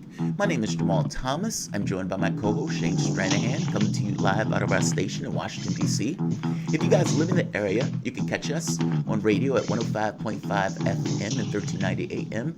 We're also kicking around in Kansas City at 102.9 FM and 104.7 FM. If you guys are digging what Shane and I are putting down, whatever platform you're consuming this content on, give us the like and definitely share this video. If you want to join in on the conversation, you can send us a chat, a tweet, and of course, you can reach us by phone at 202-521-1320. That is 202-521-1320. But joining us is Peter Coffin, YouTube comedian and author known for his Eponymous channel, I think I might be pronouncing that wrong, Eponymous channel, recognized for being one of YouTube's first 50 partners back in 2006. They gained widespread popularity for the original comedic sketches, parodies, and characters. In their book, Custom Reality and You, they explore how reality works in a world where profit is the driving force. Very interesting, very interesting. So Custom Reality and You, I want to start there. Peter, welcome to the show first. Hi, welcome. Thanks for having me. So how does reality look in a profit-driven world? I love that. That is a great subject for the book. Explain for us.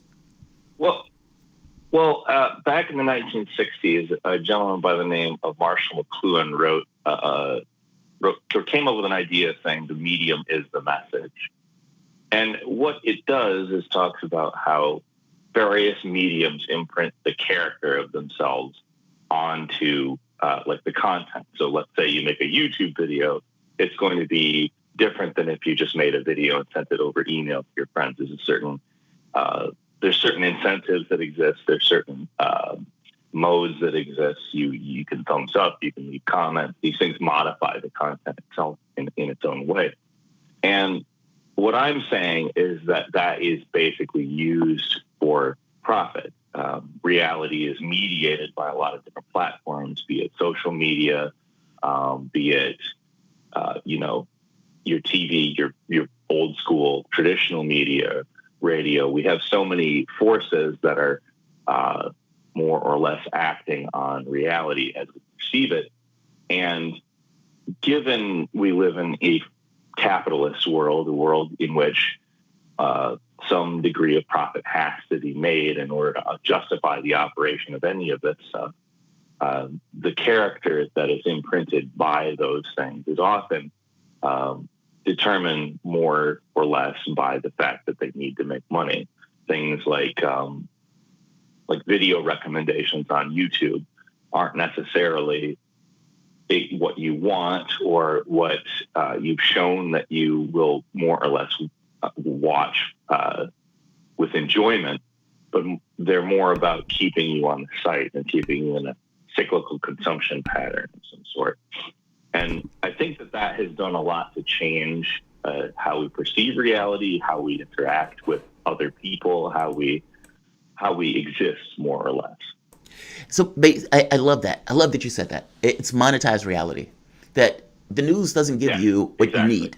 It's not like they're not going out there saying, okay, we have this many people that are homeless. We need to do better than that. We have this many people that are in dire straits in regards to desperation, and this is causing this much crime, and et cetera. Like, they don't give you the information and data that you need. They give you what's profitable, whether that was with Trump, whether that's with YouTube and it's monetized. Like, meaning me doing a story on climate change is not going to give views.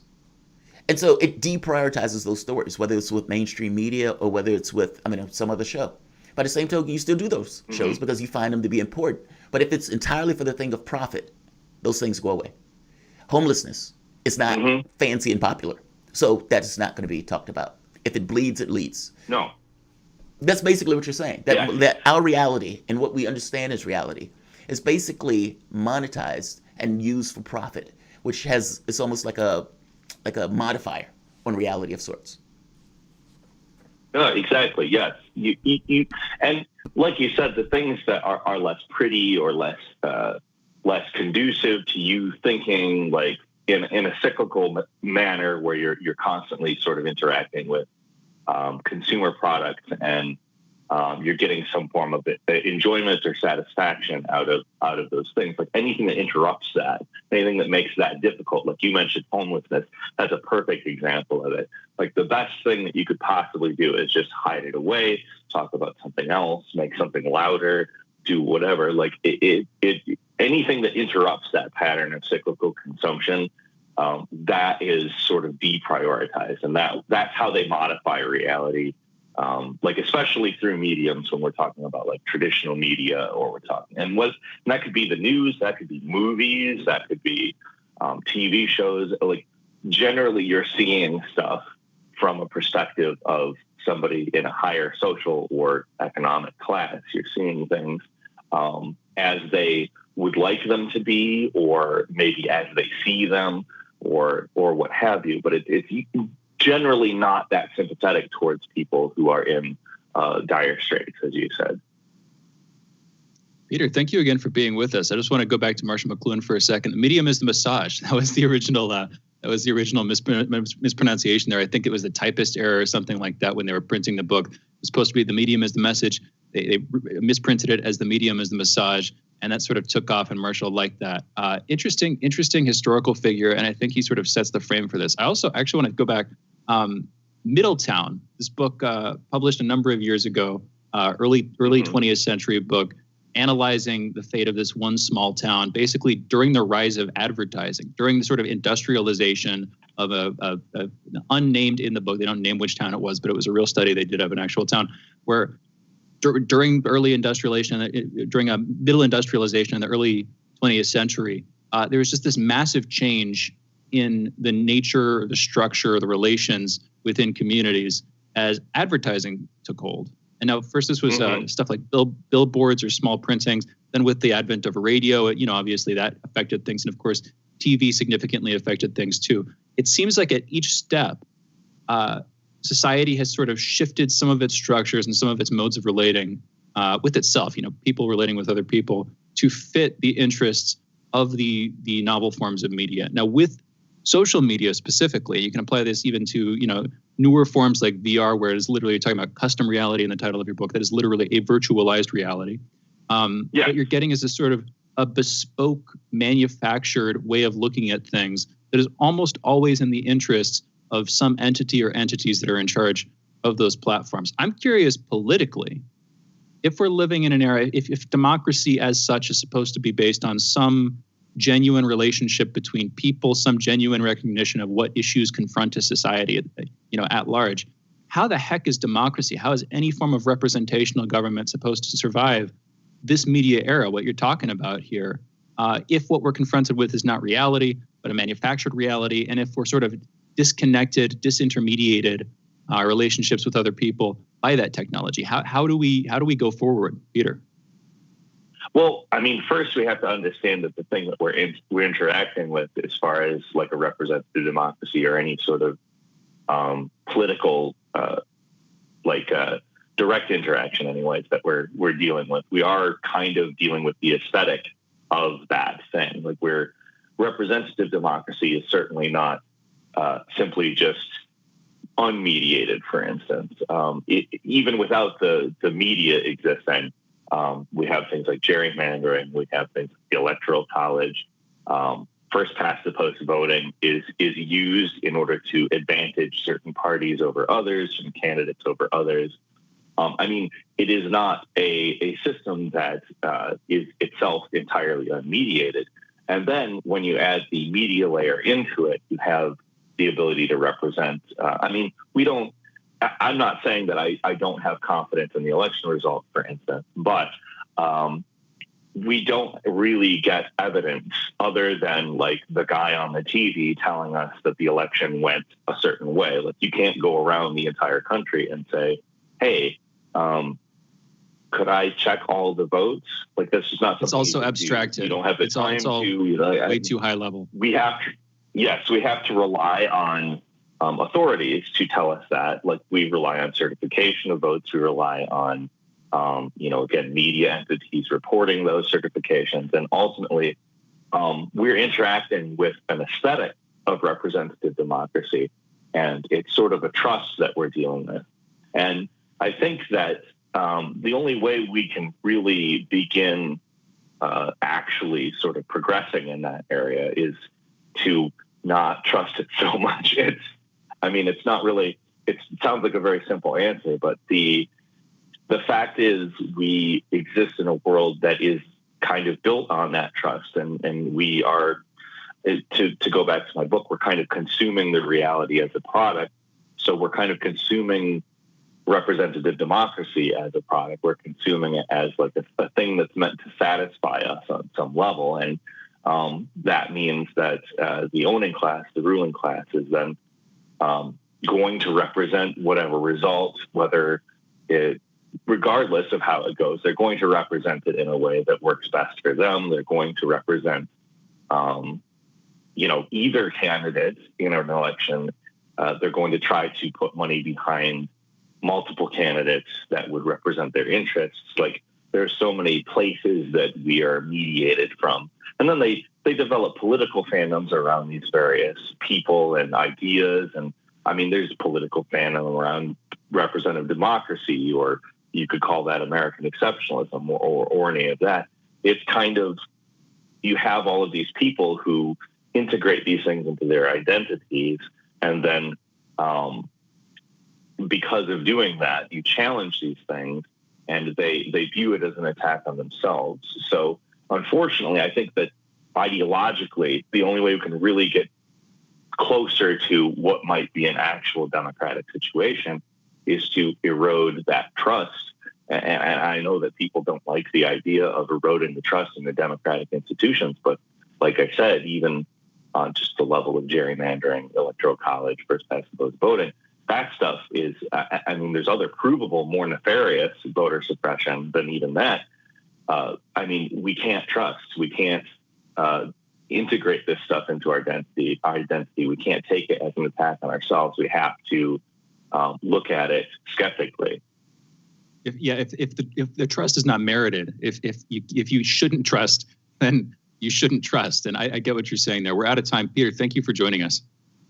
Thanks so much.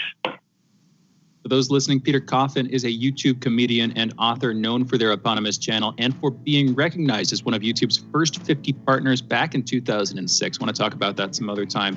They've gained widespread popularity for their original comedic sketches, parodies, and characters. In their book, Custom Reality and You, they explore how reality works in a world where profit is the driving force. And again, Custom Reality and You, the title of that book. And you can follow Peter on YouTube, Patreon, and Twitter at Peter Coffin. Also purchase their book on Amazon. You're listening to Fault Lines with Jamarl Thomas and Shane Stranahan. We will be back in 1 minute. Fault Lines. We are above all the latest developments, and we don't take any sides. Radio Sputnik, telling the untold.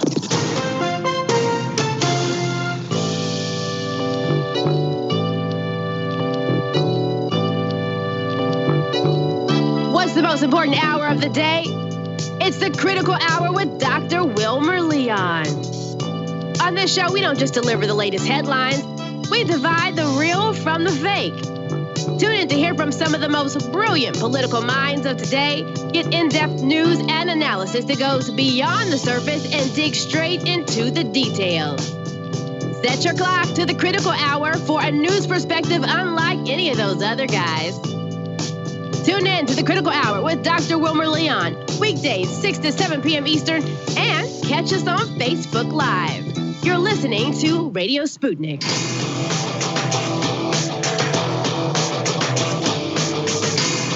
Fault Lines. And we're back. You're listening to Fault Lines with Jamarl Thomas and Shane Stranahan, and our guest for this segment and the next, Garland Nixon. He's a Sputnik political analyst and the co-host of the Critical Hour and Critical Hour Extended. That airs here on Radio Sputnik every Monday through Friday from 6 to 8 p.m. Eastern. Garland, thank you for being with us. How are you doing this morning? Good morning, gentlemen. Great to be here. Great to have you. All right, let's get into it. The title of this segment, The Empire Sterilization of Social Media. Now, this is particularly notable. We're going into a Biden administration. I just want to be blunt here. Both parties have something to gain from trying to control social media and through social media, controlling what you're allowed to do and say online. But it seems to me that the Democratic Party has had a slightly more active role in that over the past 4 years of anti-Trump mania. I'll just say it. I'll put it that way. This includes Russiagate. Remember, Russiagate originally was a sort of technologically driven anti-Russian, anti-Trump campaign. And it seems that just in a broad sense, I mean, specifically the focus on quote unquote Russian disinformation earlier on, that was used to justify a lot of censorship of people. If you remember, this is a couple of years ago. Garland, I'm sure you remember this. It's still happening a little bit to this day. People being called Russian bots and silenced online, just you sort of ignore them. You know what I'm talking about. Yeah. Well, it turned into this farcical kind of witch hunt. It was farcical from day one if you actually look at the allegations that were made. But after a while, it just became a witch hunt where as soon as the mainstream saw anyone who became a threat, when Tulsi Gabbard started questioning the War Machine, oh, the Russians love her. Bernie Sanders started moving ahead of Biden and some of the other people. Well, the Russians have chosen Bernie. So it just after a while became something to put in the Washington Post or the New York Times every other day. It was basically a list of enemies of the Democratic Party and of mainstream politics, and that's what Russiagate became. You could look you could look down a list of their enemies, and whoever it was, beside their name is this person is loved by the Russians, supported by the Russians, whatever the case. But that really is a perfect segue into what I was talking about, because that Russiagate manifested itself on social media in a very significant way.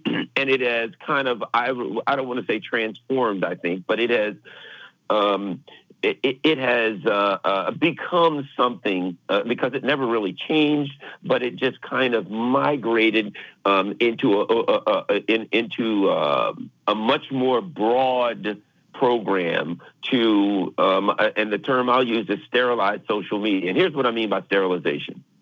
I thought about this. When I was a little kid, back in the 60s, I can remember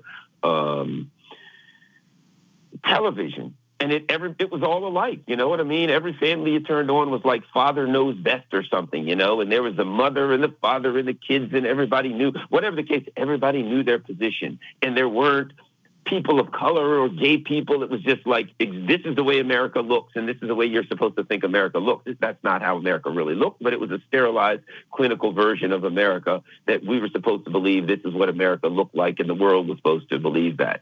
That's what they're doing with social media. Think about this. If you've got Twitter, Facebook, et cetera, right, and one by one, you get rid of the dissenting views. You get on the right and on the left. You get rid of the people who are anti-war, who are questioning the empire. You get rid of people who are questioning the politics. They call you a conspiracy theory if you question anything. And don't get me wrong, some of the stuff on social media is way out there, of course.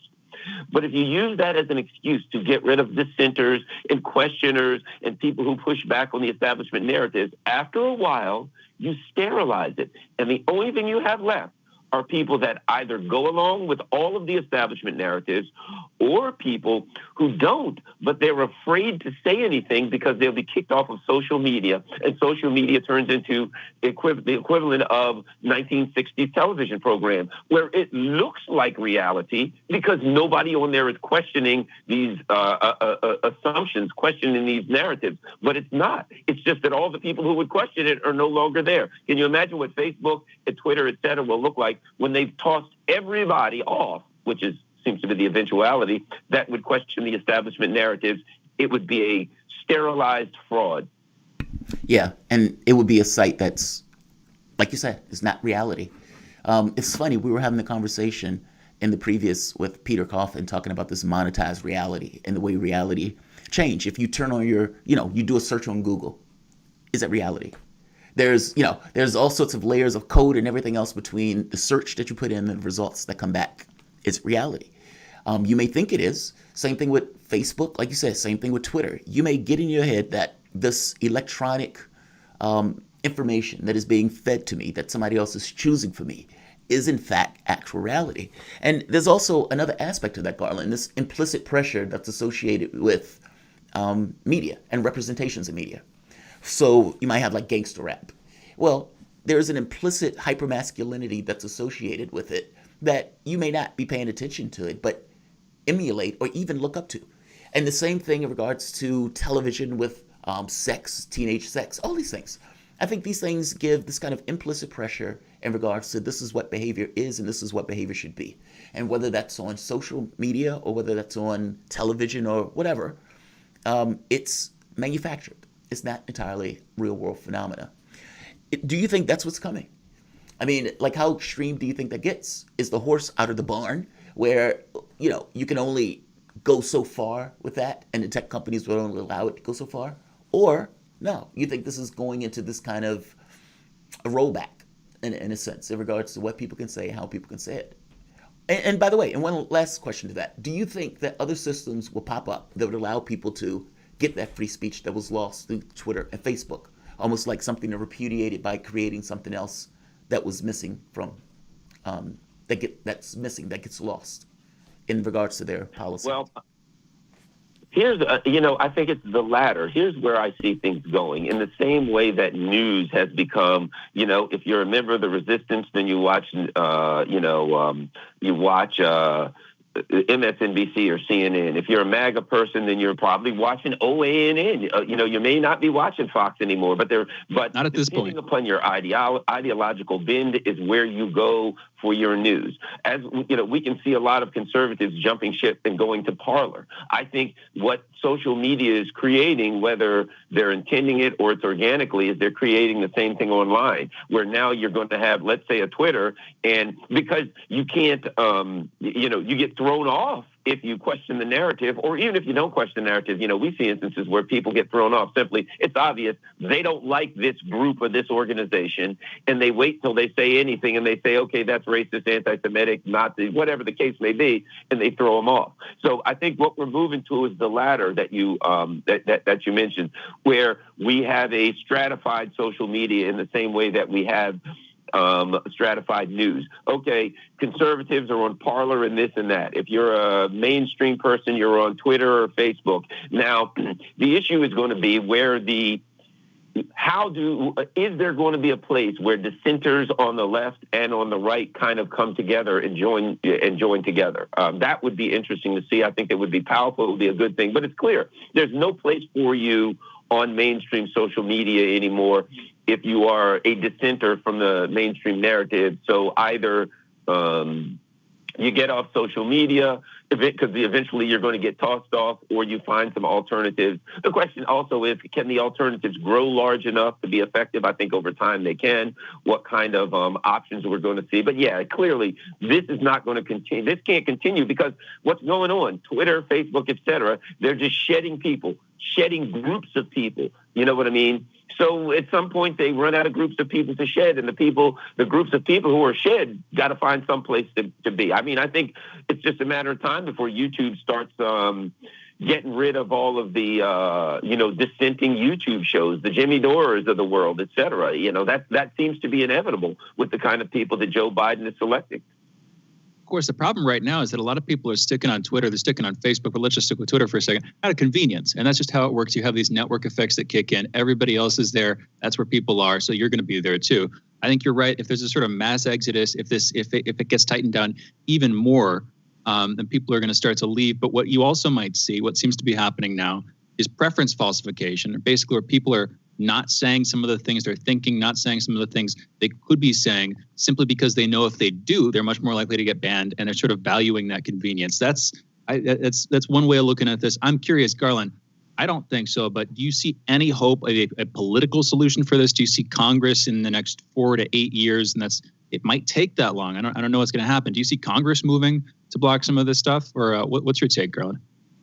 Just the opposite. You see, Congress is not going to block it. Congress is going to work to increase it, because Congress is going to work for the people who they see as their base, as their constituent, and that is their oligarch donors.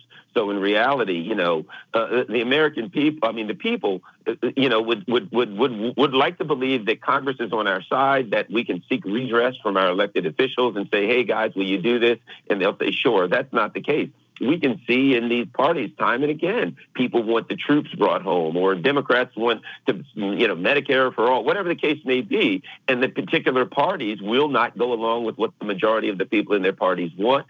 So no, the parties are going to work on to preserve the narrative. These people are making a fortune personally from the narratives. They're keeping their seats, et cetera, from these narratives. If people start asking questions, things like, oh my gosh, ranked choice voting, third parties start to float up. So I see the opposite. Congress is going to fight it, and it's going to be. It has become in America, to me, it has become the American people versus the empire's narrative and the empire's ability to tamp down dissenters. Yeah, because in real terms, who is the fact checker? Like, what kid in their flip-flops are sitting around making a choice on whether or not this is truth or not? And, it's that decision-maker part gets a little dubious. Did Syria drop chemical weapons? Did Bashar al-Assad gas his people, when in the last 2 times when they said he did after he gave up the chemical weapons? Well, the U.S. will say yes. What do the fact checkers say? You know what I mean? Like, the answer is no, of course. Of course, there were whistleblowers who came out and said it was bogus. But that didn't come up in mainstream news. Because that didn't come up in mainstream news, is that something that would get flagged as false. Yeah, this is disturbing, to put it mildly. Let's do this. Let's take an early break. I'm going to bring you back. You guys are listening to Garland Nixon, Sputnik political analyst and co-host of the Critical Hour and Critical Hour Extended, airing Monday through Friday from 6 p.m. to 8 p.m. Eastern Standard, right here on Radio Sputnik. This is Fault Lines with Thomas and Stranahan. We will be back in a very short moment.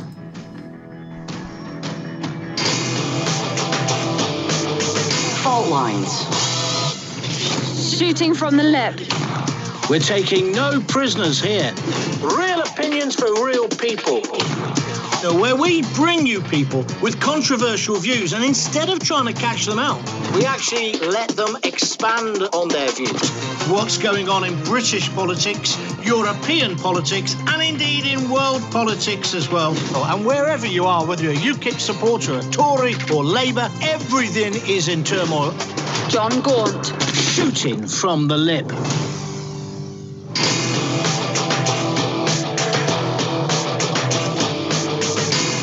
Fault Lines. Welcome back to Fault Lines on Radio Sputnik. My name is Jamarl Thomas. I'm joined by my co-host Shane Stranahan.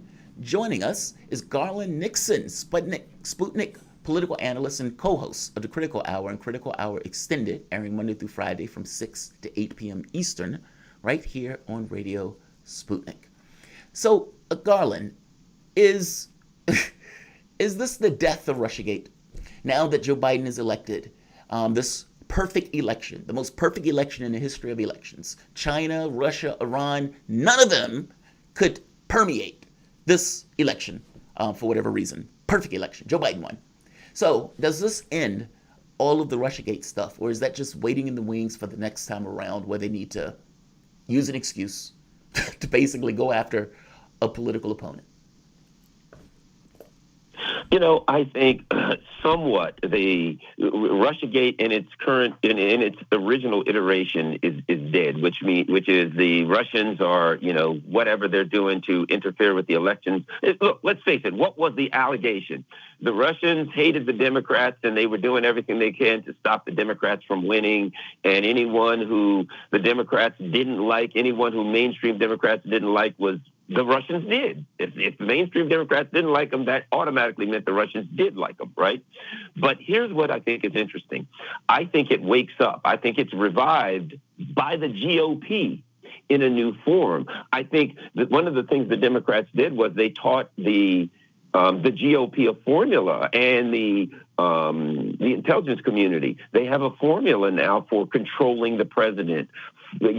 So now Joe Biden, who will be a highly compromised president with all of the information that's out there regarding the whole Ukraine gate thing, with all of the seemingly shady business actions that Hunter Biden was in, that his son was involved in, and it certainly appears that the big guy was involved in it too. They've left some openings. And I suspect that the GOP, they already started saying Hunter Biden got $3 million from the mayor of Moscow's wife, and he did this and that with China. So what we're going to see now is a version of it that, Russia/China gate, but it's something that will be used. Because remember, it was used for political purposes when it came to the election to make excuses, but it was also used to bump as a bumper. So whenever Donald Trump tried to move towards any kind of friendly actions towards Russia or North Korea or whoever, it was used to bump Donald Trump back in line with what the empire wanted for foreign policy. I suspect from that perspective, it will be used as Chinagate, as Ukrainegate, as Russiagate to bump Joe Biden back in line. If he decides that he wants some kind of rapprochement with China or to back down off any of the things that's happened with China, I suspect that the Republicans will use this, use the Ukrainegate, the laptop gate, whatever you want to call it. And let's not forget this. Russiagate was used by the Democrats effectively, but it was also used by the intelligence community very, very effectively. So I suspect the Russiagate will be, the new version of it will be used by the intelligence community. They've also found that it's a very effective tool for thwarting actions by a president that they don't agree with. So its original form, it will disappear, but it's going to come back maybe even stronger in some other, in other ways. Do you think, a lot to talk about here, do you think the establishment, after the failure of Russiagate 1.0 or Foreign Gate, or I don't know, because I get what you're saying, it's probably not going to be Russia, they're probably going to try to incorporate the Republicans, China, that has traditionally been their boogeyman over the last 4 years, a little bit more so than Russia, probably be used again, like you're saying, to hem in the Biden administration if they try to make any reconciliatory attempts with China specifically. Do you think the establishment is going to, not externally, they're not going to say, we messed this up? That's never going to happen. If to the extent that it does or that it has, it's going to happen in whispers and from the periphery of the establishment's centers of power. But do you think that internally, we don't have access to this stuff? Do you think even just will they look back on it as a tactical error? Will they have any sort of remorse or embarrassment about how poorly that did, specifically the fact that it wasn't able to get the impeachment through? Or on the other hand, am I getting this wrong? Was it a success? Do you think that it successfully managed to do what they wanted it to do, which is to keep the Trump administration from attaining any semblance of long-lasting peace with some of these other big power players in the world? Garland, what's your take? Again, I will go with the latter of those two. I think they see it as a success because, first of all, the Democrats see it as a success because they got the White House, and that's the big prize. I've always said between the two parties right now, since they're all going for the same donors, it works like this.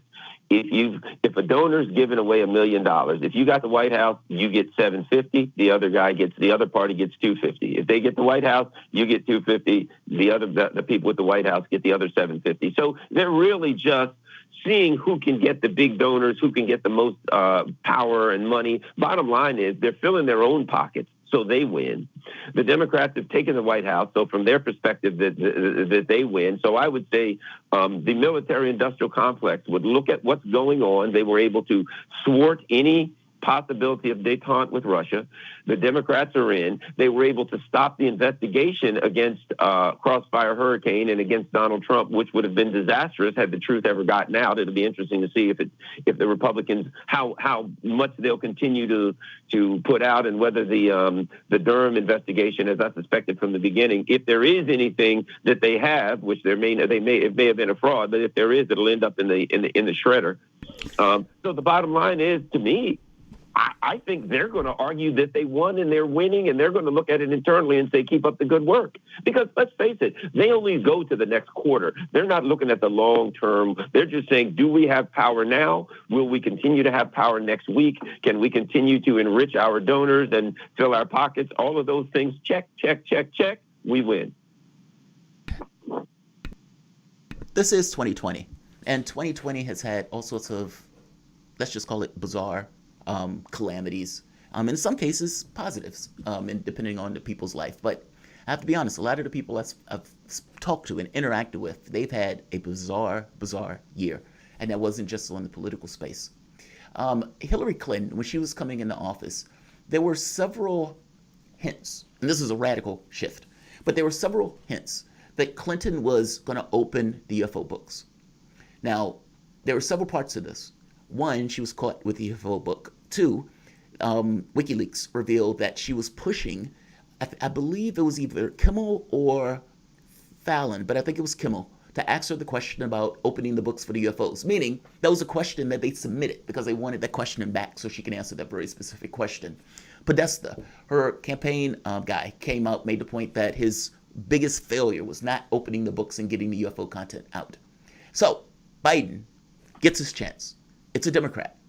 Now, all of the information that came out by the New York Times and all of this other stuff, it's suspected that the belief was that this information was supposed to come out to coincide with Clinton being in office that would allow this kind of incentive and momentum to open the books. Will Biden do it? I mean, Biden hasn't said anything about it, but if Podesta is in this administration and Podesta was working this way in Clinton's administration and Obama's administration, would he be doing the same thing in this one? And what effect would that have if Biden did? This is a weird off-ball question, but I'm just curious about your thoughts on it. Here's what I think about Joe. Here's what I think. I wouldn't look for anything out of the ordinary from Joe Biden. Joe Biden's, quote, return to normal. And it's like, it's funny. It's the return to normal. To me, Donald Trump's MAGA, Make America Great Again, was saying, I'm a reactionary and I'm going to reset things to the 1960s. Father knows best. The Brady's, the 1970s, the Brady Bunch. That's what I'm going to reset things to. And the nuclear family, all will be wonderful. And I think Joe Biden is saying, I'll reset it to a time after that. Just maybe the 1980s or 90s. I don't look for anything from Joe Biden out of the norm. I wouldn't look for anything that you wouldn't. This guy's going to be a cookie cutter Democrat. And the bottom line is, I see Joe Biden. I don't see him as a guy who is going to be some kind of an innovative politician. I see him as a guy who will do what he is told. I see him and Kamala Harris and Joe Biden as conduits for power, as empty vessels through which power and decisions will flow. So I doubt that. The only way it may happen, if things are really getting screwed up and bad and they need something to distract us, yeah, they may throw out that as a distraction. Anyway, I hope it happens. But the bad news is it may be because things are going really, really bad, which inevitably in the next 6 months, it looks like they will economically. So, yeah, I would look for... if they're in desperation and they need something to change the narrative, maybe yes. Well, just to interject real quick, the reason why I'm asking is because they're going to have hearings coming up, supposedly, on the very specific issues that have been, that the Navy and that the military has been putting out. I mean, the Navy basically changed their policy in accepting the information. With all the reports that came out, basically, they were in the situation where, okay, we have to do something. Congress started asking questions and started getting updates because Congress was in a situation where you're telling us that something is besting our aircraft and you don't know why. You need to give us an explanation. So this stuff started to bubble up. That's the only reason why I'm asking the question. I know it sounds like an off-ball question, but Biden coming in, Trump was asked this question several times and Trump kind of demurred. Biden hasn't been asked yet. And so I am very curious about hearing what he says. I'm sorry, Shane. Please take it. Oh, no, it's an interesting conversation. Garland, you're going 50 years back somehow to the 60s, talking about the sterilization of social media, much like American culture was sterilized through mass media, through the TV back in the 60s. I'm curious, if we go in the other direction, if we flip forward 50 years into the future, assuming we're all still alive, assuming the United States is still intact, do you think we will look back on what's happening now with social media in roughly the same way that you're describing in retrospect what was going on in the 60s? In other words, with social media, do you think we'll have any perspective on this? And with the perspective that we have, will we see the error in our ways at that point? Obviously, a lot of historical factors could factor into this, but I'm just curious. Garland, what's your take? I do not think that history 50 years from now will be kind to the United States. I think that in hindsight, we will be discussed in the same way, and I'm assuming that at some point in time that the U.S. either comes to its senses or at some point is unable to continue with the insane empire. But I think we will be talked about in the way that Nazi Germany was talked about. Maybe not on the same level, maybe on the same level, because what the United States is doing in the world militarily, economically, to Venezuela, et cetera, it's so outrageous that when people have a chance, when historians and intellectuals have a chance to get out of this situation that we're in and look at it contextually and historically as to how the U.S. was acting towards the rest of the world, I think the U.S. will be seen as a pariah. It'll be one of those situations where they'll say, we never need to have another country act like this again.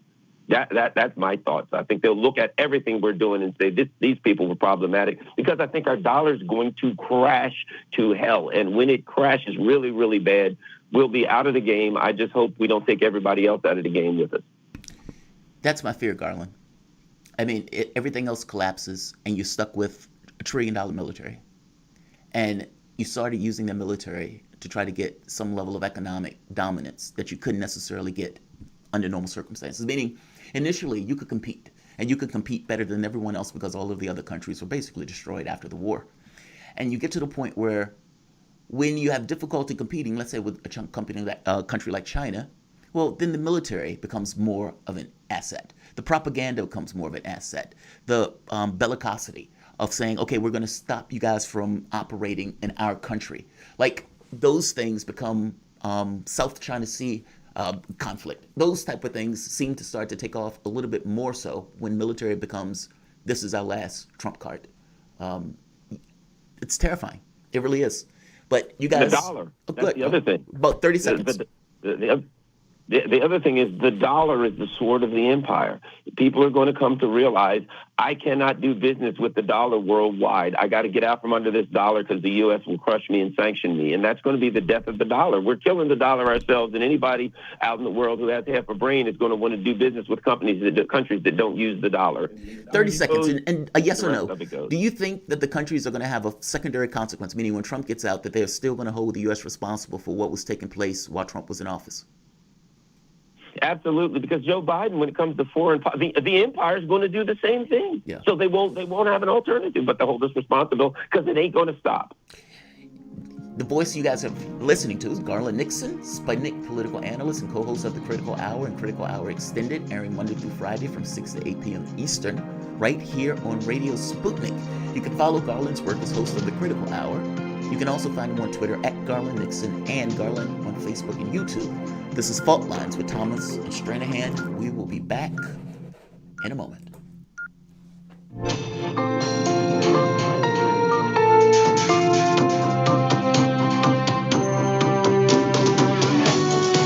You're listening to Radio Sputnik. Telling the untold.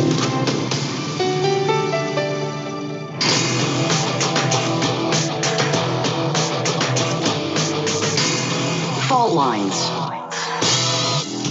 Live from across the divided states of America, it is time for our last hour this morning, the last hour of the most disruptive show covering news and events across those states as well as across the many states that cover our globe. In the Independent Corner, I am your political analyst, Shane Stranahan. And in the left corner, I am the indefatigable, the last man on the wall, your political analyst, Jamarl Thomas.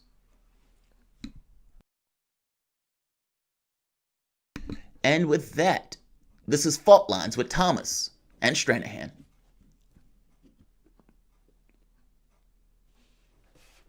Morning. 250,000 people have lost their lives to COVID-19 in the U.S. Yesterday alone saw over 1,900 deaths. That's the highest death toll in many months. This new total death toll is about 5 times as high as the number of U.S. troops killed in Vietnam in 11 years of war.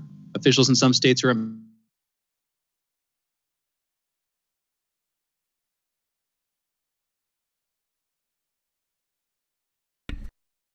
Officials in some states, let's do this. I think we might be having a bit of a technical glitch. So let's start here. Some members of Congress. Extreme and distinct camps out there. One side wants to lock everything down. The other side thinks it's all a hoax. Both are loud and vocal. Most of the public isn't part of either camp. And we're back. Yeah, that's I can't help but agree with that, honestly. Most people aren't part of either camp. There are two sort of extreme fringe camps. I'll be honest, from my purview, I'm seeing a lot more of these sort of COVID denialists, but that's probably just because of the nature of our show. A little bit more friendly to dissidents here. But I know there are some folks who are pushing for a lockdown no matter what as well. Jamarl, talking about this earlier on in the day, I think you probably fall slightly more towards the pro-lockdown camp, but you're not a hardliner about it. Yeah, I'm not a hardliner about this stuff. I'm sick of being stuck in the house, if I'm being bluntly honest.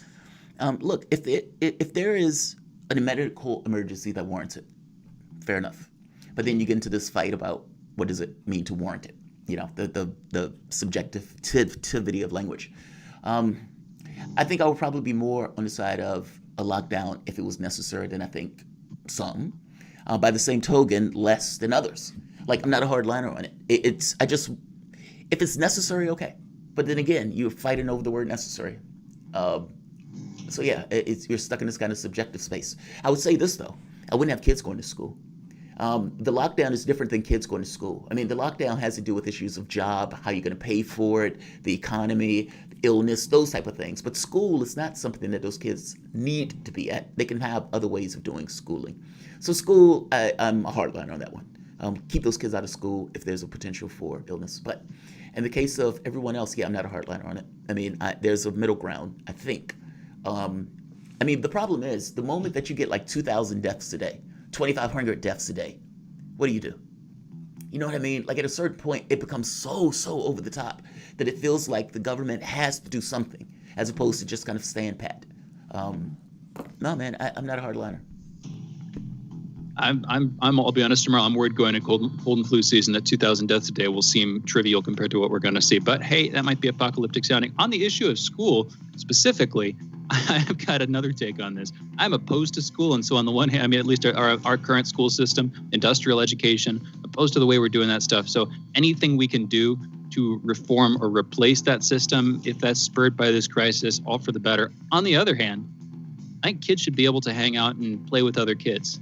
You know, if they're just stuck at home with their stressed out parents who are working jobs and ignoring them, whatever that looks like, that's not good either. That's not a good environment for people to be in. That's unnatural in a way that I think could be deeply traumatizing to people in the long run. Is it better than but how is that different than normal? Heck yes. But how is that different than under normal circumstances? I mean, I was a latchkey kid, single parent. My mom had to work all day. I would come home, I would do my own thing. She would be tired after spending the entirety of the day working. And then she has to fix dinner and that type of stuff. So usually you end up with like fast food. Like, you're right. It's unnatural in the consequences of those things and even this kind of separation. But the separation is forced because you need the ability to be able to pay your bills and that type of stuff. But let's be clear, whether it's with COVID or whether it was something else, you have many parents that are 2 jobs, you know, or very, very long hours, or this kind of separation from their kids. That's horrible. Yeah, no, and that's not a good thing either. I mean, it's whatever you can do. I'm not trying to criticize the parents who have to do that kind of thing by any means. You do what you've got to do. That's what's best for your family. But that is not the kind of society we should live in, to be frank. So I think that's a sort of false comparison. Those are both bad alternatives. On the other hand here, you can say, okay, how's this different from summer break? Well, it was summer break. You're not forced to stay indoors. You're not forced to stay away from other kids. You're not prevented from playing with them, that kind of thing.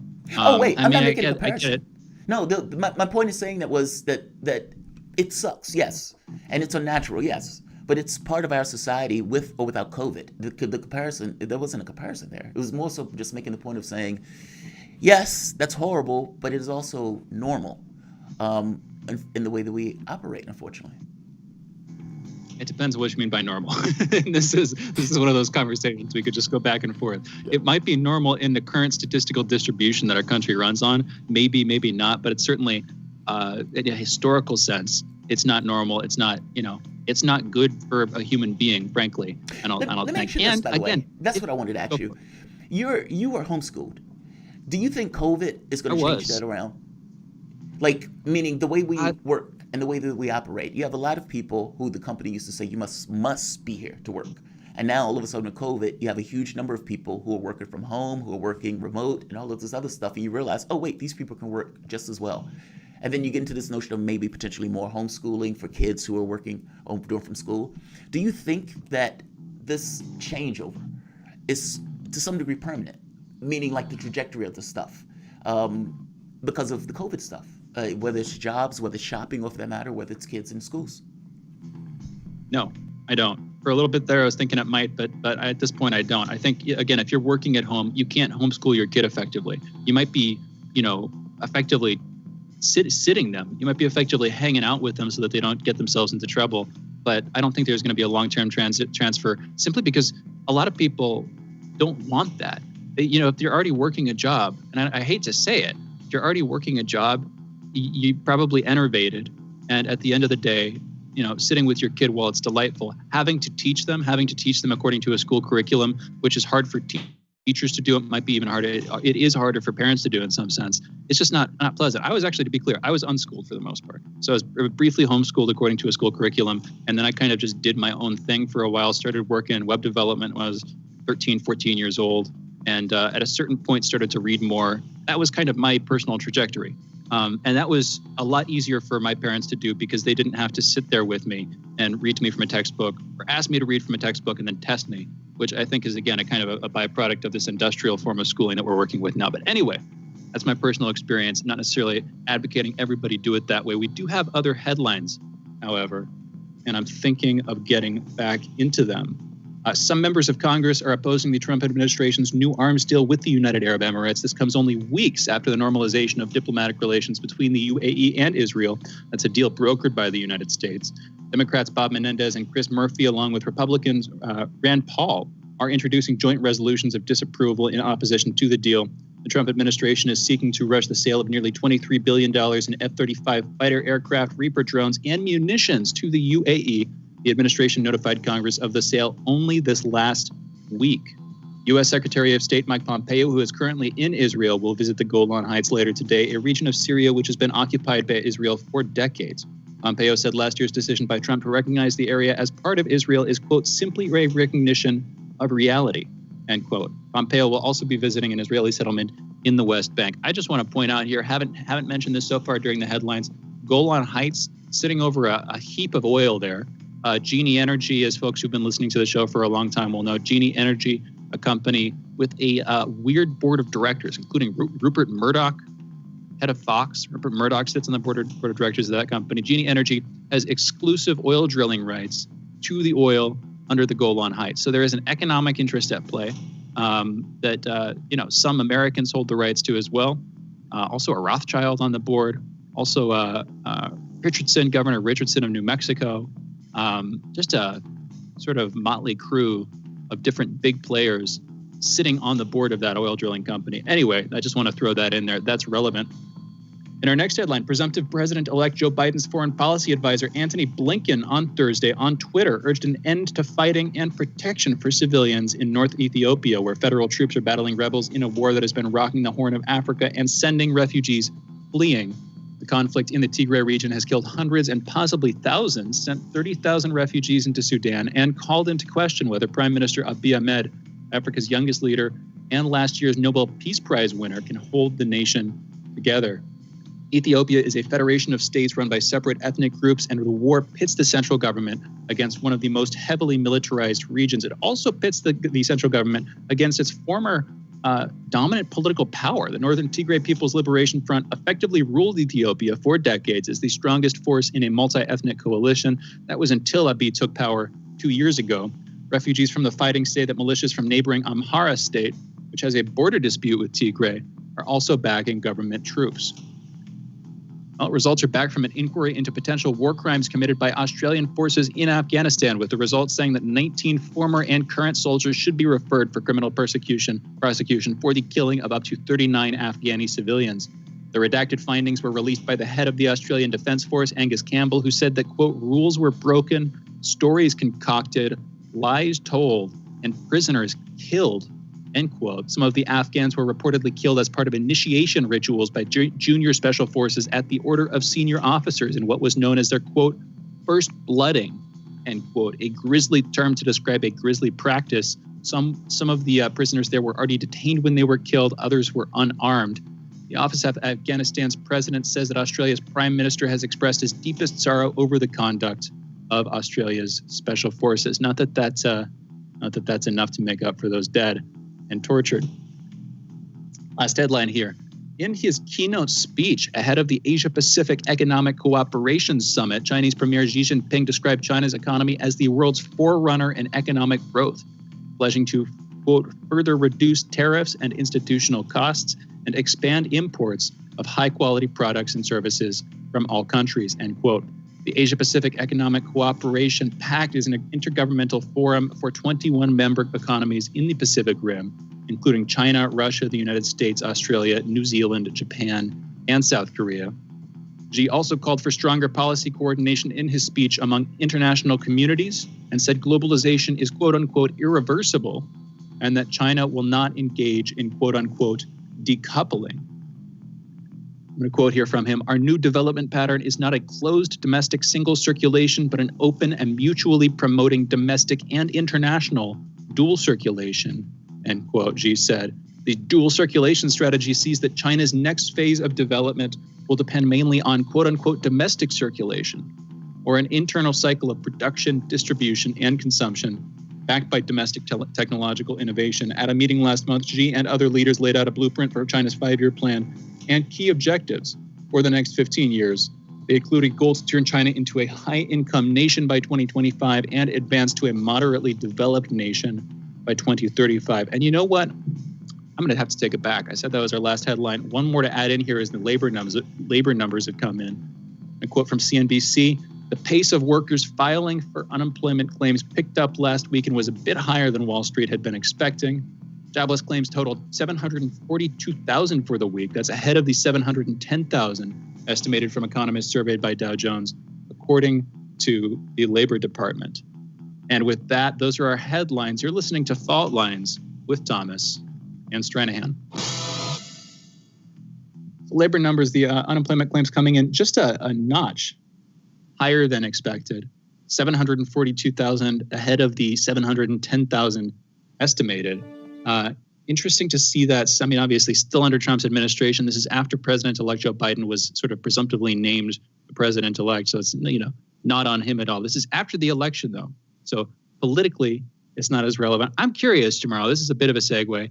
Do you see the stimulus package? Do you see any movement on that in the next couple of months on the other side of the election, or is that just at a standstill? It's funny. Jerome Powell has been begging for it. Jamie Dimon, I think yesterday, was begging for it, saying basically, what are you guys doing?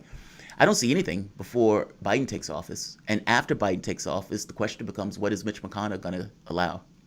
Because at the end of the day, if Democrats don't take the Senate, then that's going to be the end point of that. So I haven't seen any talk about it. It seems like it's off the radar. But to be honest, everything dealing with COVID seems to be off the radar, with the exception of the numbers spiking. I mean, I've never seen anything like it, where it seems like the government doesn't care. They have no purview on it. I was showing on here, people who were watching on the video, they were able to see the food lines. And those were basically cars in our bread lines, modern day bread lines, where cars lining up for miles, not having food to eat.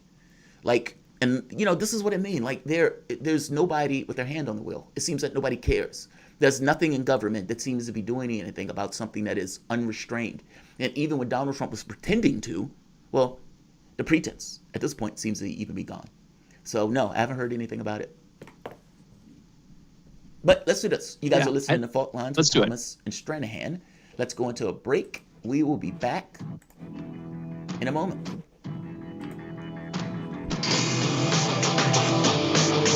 Fault Lines. No, Tim. 24 hours a day, 7 days a week. We give you the most essential information out there. Radio Sputnik, telling the untold. What do we want? News, politics, and culture. When do we want it? Wait, we weren't finished. News, politics, and culture without the red and blue spin. Got Tim. Okay, so now when do you want it? Daily from noon to 2 p.m. Eastern Time.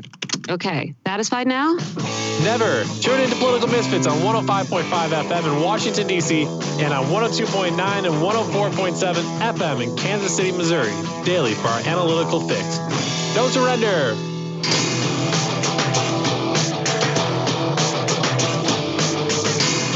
Fault Lines.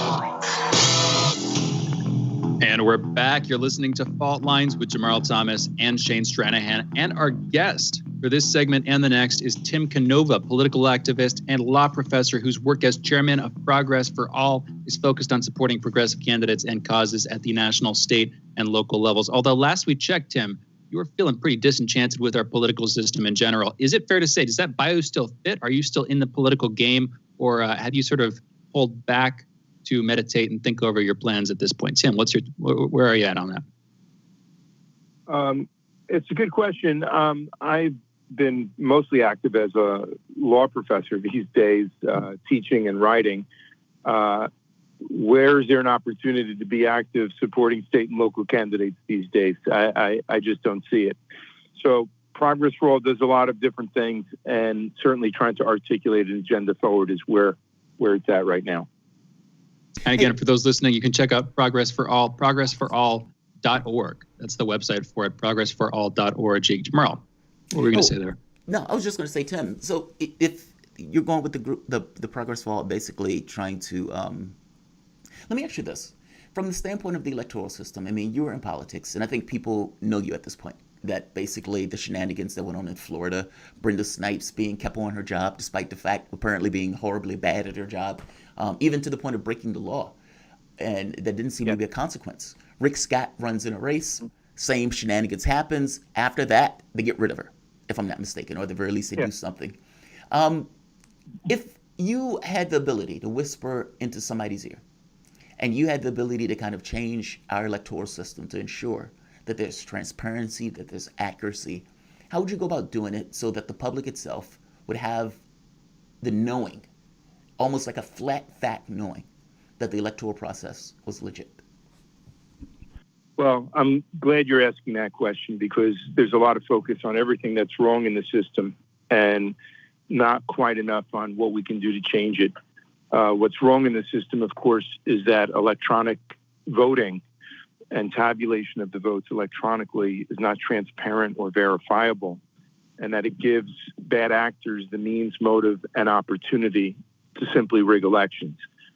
Of course, there's all kinds of problems with registration rolls and ballot harvesting and you name it, lack of chain of custody on paper ballots, lots of different problems. But I would say one of the central problems is that electronic voting. We have to recreate an election system, an election counting, ballot counting system that is worthy of a democracy, where the votes are, the ballots are, I should say the vote count is transparent and verifiable. Throughout most of the world, countries that call themselves democracies have already reached the conclusion that electronic voting is inherently vulnerable to hacking and to insider manipulation of software. And they've banned the electronic voting machines. And going back to the low technology, labor intensive task of counting paper ballots in public by hand, and doing it in a way that is not just transparent, but that is verifiable, meaning that there's representatives of each party at the table, literally at the table, counting the ballots together. And here, when we look at the presidential election, I can certainly understand the frustration from Republicans who say they haven't been even allowed to observe recounts or initial counts of votes. To not have fair observers is inviting all kinds of manipulations and frauds. And then we see the blow up that there's something there when it's being censored of what's happening with Dominion voting systems in Michigan and in something like more than a dozen other battleground states, key states. And we see that votes seem to have been flipped from Trump to Biden in some counties, with suspicions that it's going on all over the place. Allegations that the servers themselves for Dominion have now been seized in Europe, of all places, not in our own country. So the servers are not even in the United States. We haven't heard the last of this yet. And, as a progressive, I was, of course, hoping that Bernie Sanders would expose, reveal all of this, fight this, try to change it. And lo and behold, it's Donald Trump who's now making a huge issue of it.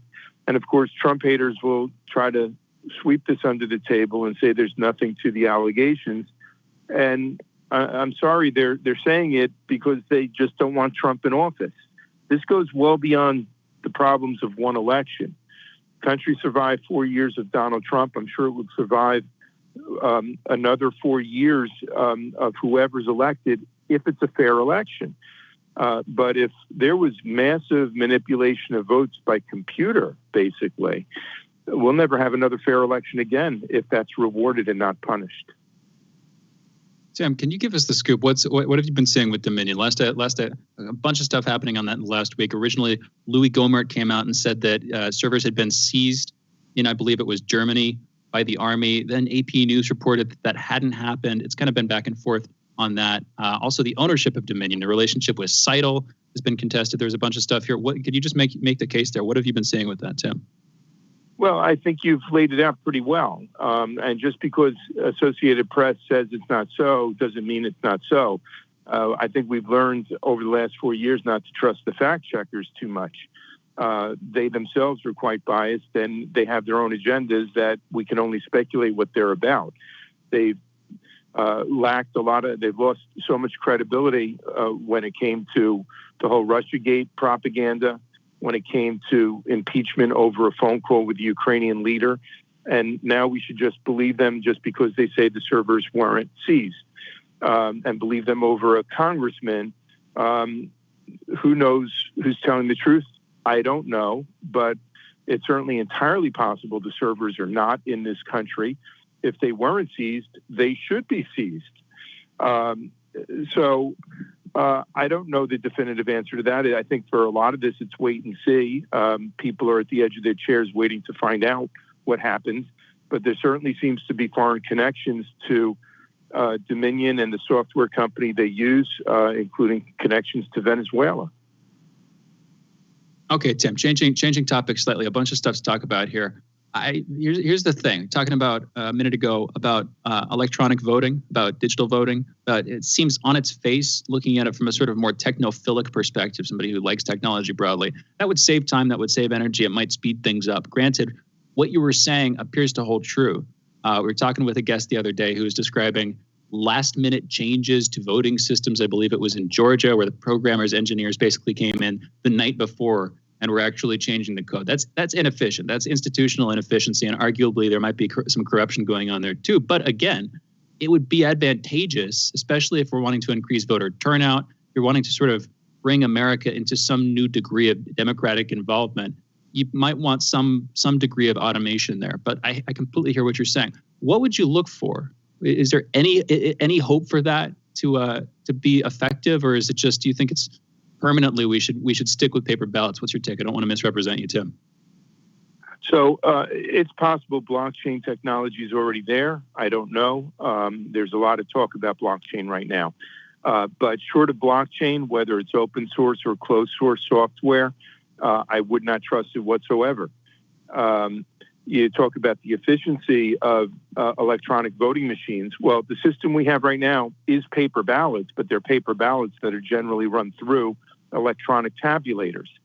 How efficient is it? We've had a couple of weeks since the election. Are we done counting yet? I mean, it's a joke to call it efficient at this point. If it were truly efficient, we'd have election results by election night at some point. You take a look at the paper ballot system in Britain, where it's 100% paper ballots that are marked by hand when the voter votes, and then they are counted by hand in public. And when they had their Brexit vote, when they had their vote for prime minister, their parliamentary elections, we're talking about many tens of millions of voters. They had election results by midnight in each instance. Well, I guess they didn't have them by 8 p.m. Isn't that too bad? In my races against Wasserman Schultz, the polls closed an hour later. They had election results. It turns out nobody believes the election results.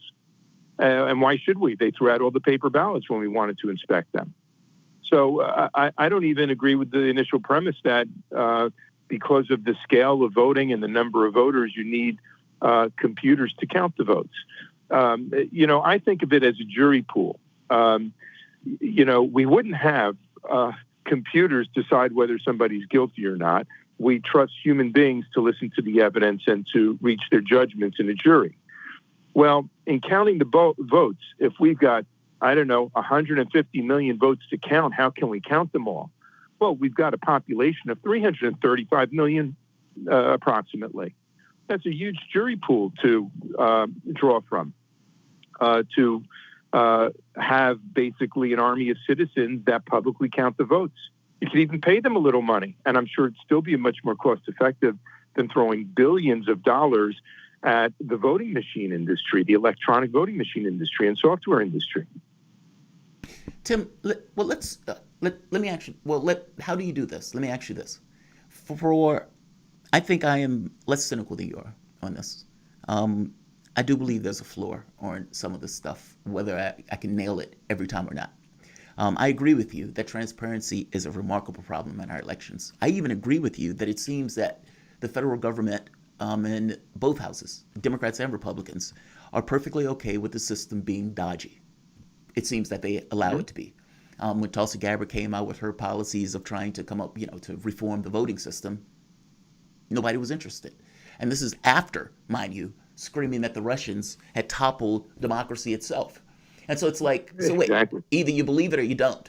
If you really believe it that much, if you're that on it, where you think to yourself that, oh my God, the Russians destroyed and attacked America, and you don't change your electoral system, what does it say? It says you never really believed it. Let's do this. I want to take an early break, but I want you to think about it. If you had to do an experiment, because in my head, it's test the hypothesis. Either the server was seized in Germany or not. It's kind of a yes or no thing. From the standpoint of the election system, we should be able to do an experiment to test whether or not it's stolen. What would that experiment be? Because recounting the votes is not enough. Recounting the votes is just recounting whatever the computer spit out in the first place. So what is the experiment? If Donald Trump was trying to figure out whether or not he won, whether or not there was some kind of deception or misgivings in the way that the votes were tallied or that the votes were counted, how would he go about uncovering it?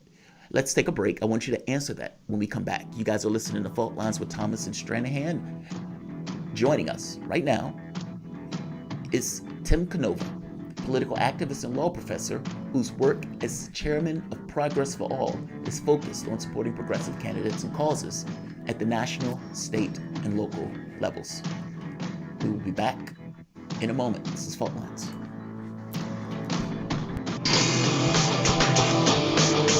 Fault lines. Tough questions are the most powerful weapon we have. As long as you have questions, we'll keep asking.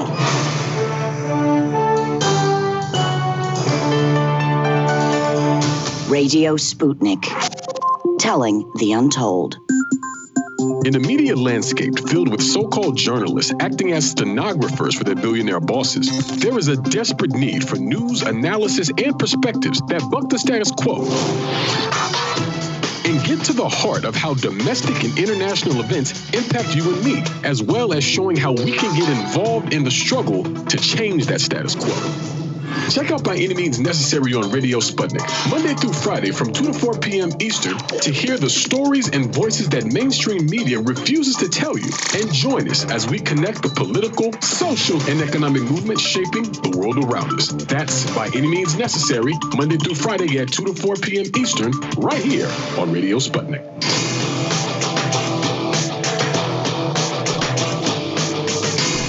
Fault lines. Welcome back to Fault Lines on Radio Sputnik. My name is Jamarl Thomas. I'm joined by my co-host Shane Stranahan. Joining us for the next 15 is Tim Canova, political activist, law professor whose work as chairman of Progress for All is focused on supporting progressive candidates and causes at the national, state, and local levels. Tim, before we left, I asked if you needed to come up with a test case. We were talking about elections and the potential rigging of elections and how basically that's done in the modern era, especially with this interlayer or this substrate of computers as the medium between the person casting the vote versus the vote being counted. If Donald Trump needed to do this kind of mass vote count and he wanted to try to uncover fraud or cheating or that there's some kind of flaw in the way that the votes are being counted, how would Trump go about discerning that? Because just having the computer spit out the votes is not enough, because you're just spitting out the total. You're not spitting out the way the vote is associated with the person who gave the vote. So how would you do that? And that's the problem with these recounts, actually, is because you're really same garbage in, same garbage out. Presumably nothing's changing in the software that could have been manipulated in the first place. And we saw this down in Broward County in 2018 with the recounts for governors and Senate races. Ian Sancho, who's a former election supervisor in Leon County in Tallahassee. That's the point that he made. And he was a very long-time supervisor, very critical of these machine recounts for spitting out the same garbage. Now, when you say if the servers, like a thought experiment, assume the servers were seized in Germany, how could Trump get to the bottom of it? I would change it from how would Trump to how would military intelligence. I mean, at this point, if you've got telltale signs of election interference through automation, through computers that are actually with the servers on foreign soil, I would assume that military intelligence themselves is involved. And this goes well beyond Donald Trump's curiosity and Donald Trump wanting to remain in the White House.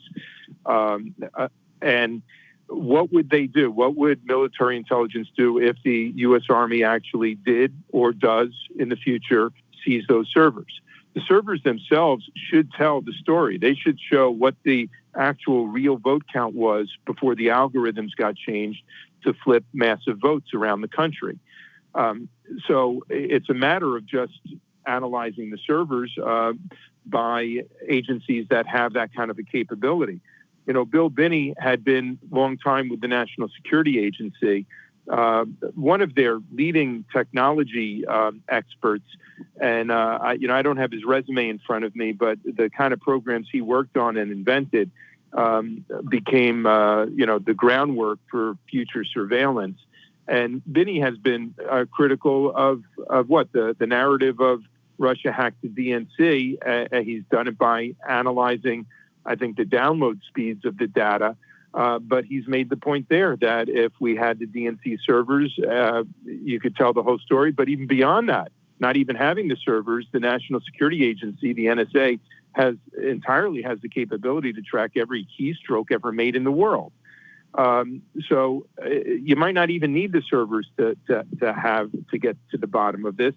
And, finally, what's also come out that we have not mentioned, but Sidney Powell being one of the lawyers working on Trump's team right now, also has represented Lieutenant General Michael Flynn in his problems with the Mueller investigation.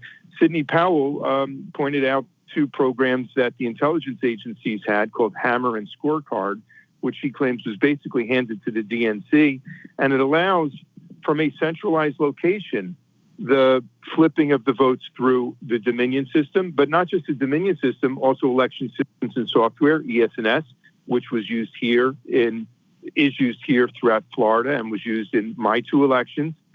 We've had experts who have analyzed the data from my race who have said that results were mathematically impossible, just like they're finding the same in some of the presidential, in some of the states in this presidential election, with some of the same kinds of very suspicious algorithms.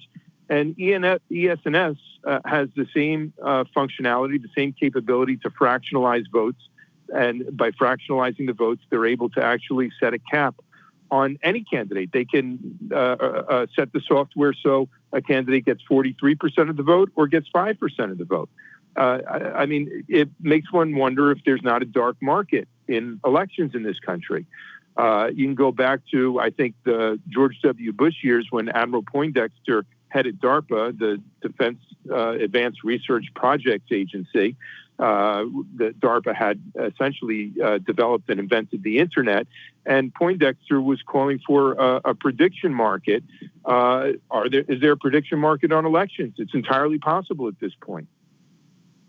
Well, I mean, okay, so technically there are prediction markets out in the public, but I think you're talking about internally. I mean, there are markets where people can go to bed. I think it's illegal in the United States, but people still route money through the United Kingdom and stuff. There are public prediction markets. And interestingly enough, I was watching some of those the night of the election. They were more accurate than 538. They were more accurate than a bunch of the other official pollsters. But I think, just to be clear, you were talking about an internal DARPA market, something in the Pentagon or in the administration, something like that, right? Well, I don't even know if it would be within government or if it would be between wealthy billionaires. But, if elections can be manipulated, they can be bought and sold, and they could be gambled on. Absolutely. Yeah, and I could see that happening on the higher levels. Definitely happens. Public can take part of it. Anyway, I actually kind of want to change. As related to this conversation, has to do with Stop the Steal Million MAGA March this weekend on Saturday specifically. The same Rep. Louis Gohmert, who was talking about the Army seizing Dominion servers, also spoke there and was calling for something approaching revolution. He used the word revolution. I'm going to quote here. They rose up, though, all over Egypt, and as a result of the people rising up in the greatest numbers in history ever anywhere, they turned the country around. Skipping forward slightly. If they can do that there, think of what we can do here, end quote. That's the level of rhetoric coming from Rep. Gohmert. Of course, depending on how you see this election having gone down, if you view the whole thing as illegitimate, corrupt, at the behest of Democratic Party officials or potentially higher ups, that would be justified. But Tim, Bradley, what's your take on those comments? Well, I haven't heard those comments. It doesn't sound all that different from the kind of rhetoric that I've heard for 4 years now on the left. They shouldn't get a free pass either. Whether it's the imagery of an actress holding the severed head of the President of the United States, or it's the name of organizations like Our Revolution. You've got rhetoric and imagery on both sides now that are perhaps alarming. But I guess your more immediate point is, I think I saw first an initial poll that said 70% of Republicans don't believe this election result. They believe it was rigged. Now I saw another poll that says 86% of Republicans think it was rigged. This election has very little public support for the results at this point. And I imagine if it's overturned, to go Trump's way, it'll be 90% of Democrats won't believe the results. So there needs to be transparency at this point. This is the problem with a lack of transparency. And, I hope the servers were seized. I hope that we're going to have definitive answers as to what happened in these races, no matter who won. This is a more disturbing possibility than whatever you conjure up in a Trump second administration or a Biden presidency is a country that is hopelessly divided and does not believe the election outcome. I have to be honest, Gohmert is not the voice of reason under normal circumstances, at least based on his history in Congress. And as for the seizing of the servers, look, that's one of those things, either it's true or not. I mean, the AP is saying it's not true. I believe the AP a lot more than Gohmert. On the other flip side of that, though, I do. Well, let me go back, Jamarl, and ask you, who was right on Russiagate, the AP or Louis Gohmert? Oh, Tim, I mean, I'm not necessarily saying that they're right in perpetuity, but if we're going to go with this notion of Gohmert has said some screwball things over the course of his political career. I mean, so, I'm not trying to, if you're saying. I honestly don't know Louis Gohmert well enough, but the larger point really is whether the servers were seized or not, they should be. Yes, and that's what I was getting at. Why don't seizing the code? What are the powers for that? Like, even within the context of the United States, if Donald Trump is basically saying, look, this is cheating. Now, it's real convenient for the media and everything else to say, yeah, you don't have any evidence of that. Okay, but test the vote, right? I mean, this is kind of the Russiagate stuff. I've heard people make the argument and say, well, we had to investigate Trump because we didn't know. And it's like, okay, well, don't you have to investigate this because you don't know? And it wasn't like there was smoke there.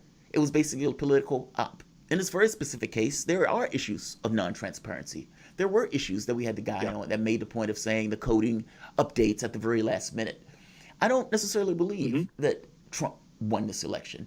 And I have seen the polls, like Reuters had a poll that 56% of Republicans believe that Trump won the election. But what they mean by won, they mean basically that there were certain advantages that Democrats use in order to kind of game the system. From a legal standpoint, is it possible to seize the code of the companies, of these private companies, in order to determine whether or not there are these kind of provisions in the code set? Because I got to be honest, if you're right, yes, I've read a number of executive orders that have been issued over the last 4 years, starting with an executive order issued by President Obama in January of 2017, when he was the president-elect, just days before Trump took office, followed by executive orders issued by Trump. The most recent one that I read was issued in September of 2018. There's ample authority to seize the servers in this situation when there are signs of election interference that involve people outside of American soil. Absolutely. There's plenty of legal authority to do so. What's that? I believe the CIA, one of the first, just to throw this in briefly, one of the CIA's first operations was trying to turn an election in Italy by sending down pamphlets, sending down mailers, just trying to sort of change the vote. I mean, we do it overseas. It's ironic, of course, because at this point, a lot of the hysteria over recent years has been the fear that other countries have been doing it to us. But it's the kind of thing that we do. It's the kind of thing that our intelligence agencies do. Anyway, Jamarl. Well, let me ask you this. Is it possible that a U.S. intelligence agency is behind it and running the operation from foreign soil since they cannot run it on American soil? That's also 100%. 100% a possibility. And another thing, I'm on the Dominion servers here specifically. Gilmert, he said he got this from a source. As far as I can tell, all the fact checkers are sort of naming unnamed Army spokespeople. It could just be, I'm not going to say that it actually happened, but if we assume for a second that these servers were seized, it could be regimentation of information. It could be that one group, a sort of confidential group within the Army, a clandestine group, did this. They're not telling other folks, but they're trying to convey it to higher authorities. And whether the AP News or Reuters, whatever, whether they're telling the truth or they just don't know, it still could have happened. It's completely a possibility. Yeah. We're in the dark right now on so much, aren't we? And I suppose that's the frustration every day. We want some kind of resolution already.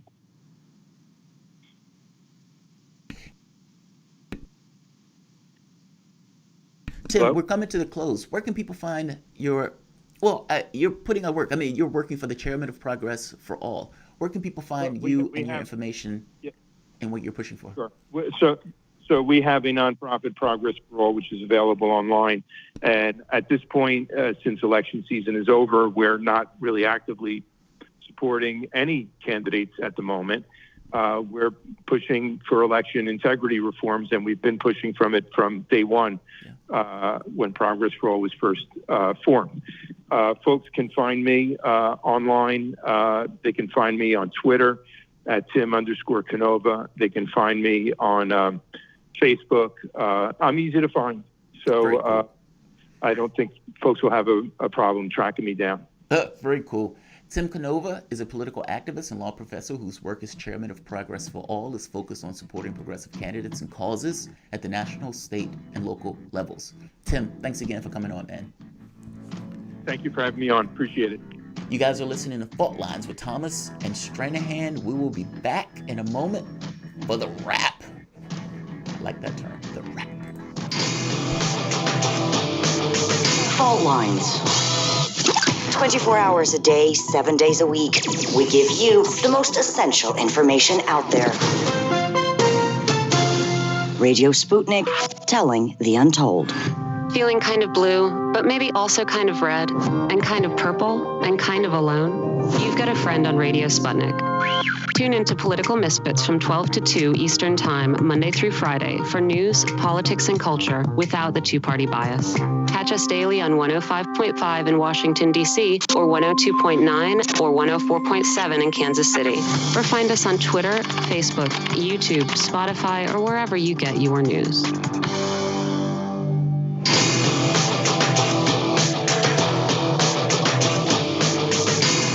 Fault Lines.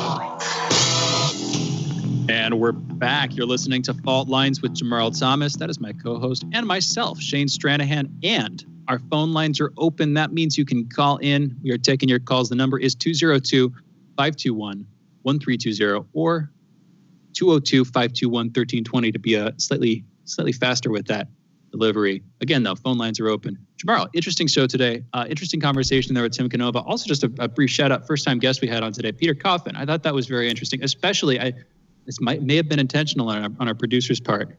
Segue from the conversation we were having with Peter about a sort of custom reality, through social media, where our feeds, our intake of information, our identities, all of these things in concert are being directed by the interests of the powers that be. Interesting segue from that conversation to the one we were having with Garland about the sterilization of social media sort of manicuring of information and effectively mass propaganda through that. Anyway, I'm just pointing that out. Good show today, though, I thought. There we are. I was having trouble with the mic. There we are. Yeah, very good show. Garland is always a great guest. Peter Coffin, fascinating. I love the monetized reality thing. I used to always make the point that with social media, where you need to get clicks, with mainstream media, where you need to get views and eyes, and they have the numbers of the people who watch and everything else, those things push you in certain directions in regards to what you show. Because you can't show in and everything. Left to your own druthers, you might say, my bias is, I don't know, making a better world. But that may not sell. Or my bias is, great organic food. But again, that may not sell. And especially if you need vendors and all of these other people to put money in your pocket, well, what do you show? You show the most popular, lowest common denominator stuff with a certain eye towards a ruling class. That's what you do. And the public consumes it. And so it's like what the public is consuming, they need to understand that there's a distinction between what they're getting to consume versus what might be in their best interest to consume. And those things could be dramatically different. No, it was a great conversation. I love the fact that he wrote the book on that. Yeah, hopefully we can have him back on soon. It was only a 15-minute conversation. It'd be lovely to talk about that for a bit longer. Yeah, interesting stuff there. Brief note, he gave a shout out early on in the interview to Marshall McLuhan. You were asking him about this stuff, and he mentioned 60s sort of media philosopher, media analyst Marshall McLuhan recommended. Some of his ideas are not a little bit out there, not coming from a sort of scientifically validated standpoint. But when I was maybe, 20, 21, something like that, I started to get into him for a while. Very interesting cat.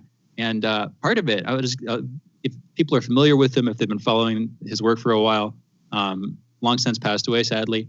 One thing to know about him, just an interesting sort of inaugural note if you're trying to go into his research. He started out his college dissertation, this is Marshall McLuhan, was on the trivium, which is along with the quadrivium, like the foundation of liberal arts education. If you went to a liberal arts college, you probably know what I'm talking about. Interesting through line. I was coming out of doing research into education and the history of the education system, mainly because I hadn't really been a part of it, but it seemed like this big sort of problematic institution in our nation and around the world. If you're going through the history of education, the trivium and the quadrivium are central, like scholastic universities in the West taught these things. And in some sense, I don't think that, the trivium, just for people who aren't familiar, these three topics, you have logic, rhetoric, and grammar. So basically the rules of thought, the rules of verifying truth through logic. You have delivery and speech, rhetoric, and then grammar is not just, it's a little bit more interesting, or it's a little bit harder to understand. It's not just these sort of structures of the language that you're using. It also has to do with the nature of the symbols of thought, poetry and all this stuff. Anyway, I think a lot of our understanding of this has been sort of buried over centuries, but just interesting stuff to go back into. And again, that was his college dissertation. That's how he started out. If you're looking at media, you're looking at the sort of technologies that control and shape the kinds of information that we share with each other and how those affect our thought. I think you need to start more fundamentally in philosophy, psychology, and the philosophy of the mind. Anyway, I'm going off into my little rabbit hole there. Just wanted to give a brief shout out to McLuhan and some of that stuff because Peter brought it up. What are some of the out there ideas? You said some of the ideas will be somewhat out there. Give me the out there one. I like the out there stuff. Sure. Yeah, totally. Well, so this is actually pretty relevant. Where it gets interesting is if you he had this idea of cold and hot media, and he's not talking about the temperature literally. He's using that as a metaphor for the degree of sort of sensitivity. It's the relationship that you have with the media. So for instance, it's been a while since I've read it, so I want to get this reversed. Cold media, something like a book, for instance, you have to, it does not probe your attention in the way that a TV show does. TVs are hot media. They're sensational. It's sort of, you can get swept up in it. Whereas a book, for instance, it's colder. It takes more time. You have to sort of embrace it. You have to get into it. And because of that, in a weird way, they're actually more consuming. If you compare the relationship that you have, say you're really deep into a novel or a piece of nonfiction, whatever the case may be, if you're really deep into it, your mind is doing all the work. You're looking at these squiggles on a page. It's usually black and white, but in your mind's eye, often what's going on is you're creating these rich sort of symphonies of ideas and they relate to each other and you get into it. So cold media counterintuitively actually elicits a sort of more productive response from your internal thought processes. Whereas TV, which was a sort of, I think that was the example that I gave of the hottest form of media available at the time, it's almost easy, on the contrary, to go into like a hypnagogic trance where you're just sort of sitting there, glazed out, passively consuming all of these sensations, all of these pixels, whatever, all of these photons that the TV is delivering into your eyes. So counterintuitively, it's like the hot media tends to elicit less in-depth or a less rich psychological response, whereas the cold media tends to elicit a bit more of one. That's a little bit further out there because, I'm using phrases like cold and hot as metaphors, and people are like, wait, what? What are you talking about? Pretty easily, but just as an example. That makes sense. That totally makes sense. I am waiting for the brainstem device that you put on the base of your skull, and it connects to your brain, and it sends all of these signals and everything else that basically creates these pictures and images with feedback mechanisms that go to the brain to make you think you're moving and interacting and so forth. That's what I'm waiting for. I think that device has the ability, it would literally change the world. Because if you think of education, granted, this is assuming that the world that is not being done for profit. If it's being done for profit, then it's going to be horrendous. It's going to be sold to militaries. Those militaries are going to get people, instead of shooting them in the face, going to apprehend and torture them relentlessly over and over again, where they can basically reform their body in order to continue to torture them. Like that type of stuff going to take place. The interrogations that don't end because you can max out the pain threshold while keeping the person awake. Those type of things that will take place, I would imagine that death will no longer be an escape. That's terrifying. That's dystopian. By the same token, you also have this aspect, if your society can get itself together, where the inability of one individual to understand another breaks down. Like, sometimes people take like ayahuasca or mescaline, and they would feel this separation, this notion of there is no separation, that you're part of one united whole. This idea of ego and your separateness, this kind of water drop to the ocean type stuff. Well, what if you can do that, not necessarily in the way of a plant, but more so in the way of a technological way, where the individual leaves the experience with an understanding of what it's like to live with all sorts of political, physical differences. Like, does it make sense? Like, because I think one of the biggest issues that we have is separation. And what happens when you can collapse that separation, when an individual can understand all of these various experiences because they've lived those experiences themselves. Fascinating world, man. I hear you.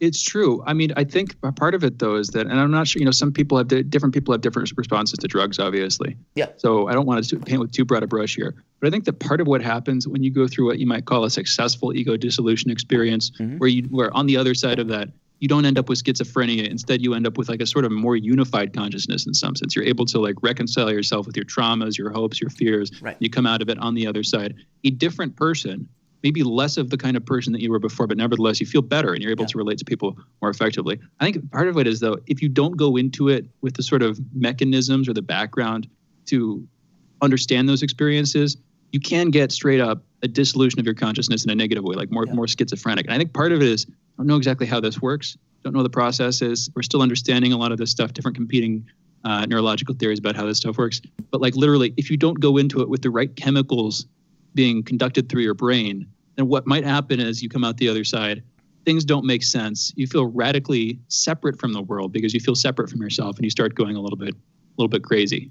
I know some people who are definitely worried about that happening. Don't know anybody, thankfully, who's had that kind of experience, at least not in a permanent way. But that's what people talk about. Sometimes you do psychedelic drugs and you come out the other side disjointed and potentially literally schizophrenic. Anyway. Let's go to the caller. We have Tarif. Tarif from New Orleans. Calling in from New Orleans. Hello?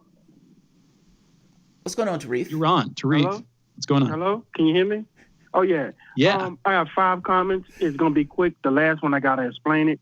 The first comment is Ethiopia is accusing the Hu chief Tordos of backing the Tigray rebels. That's I got that link up and the other links to your tweet for the day.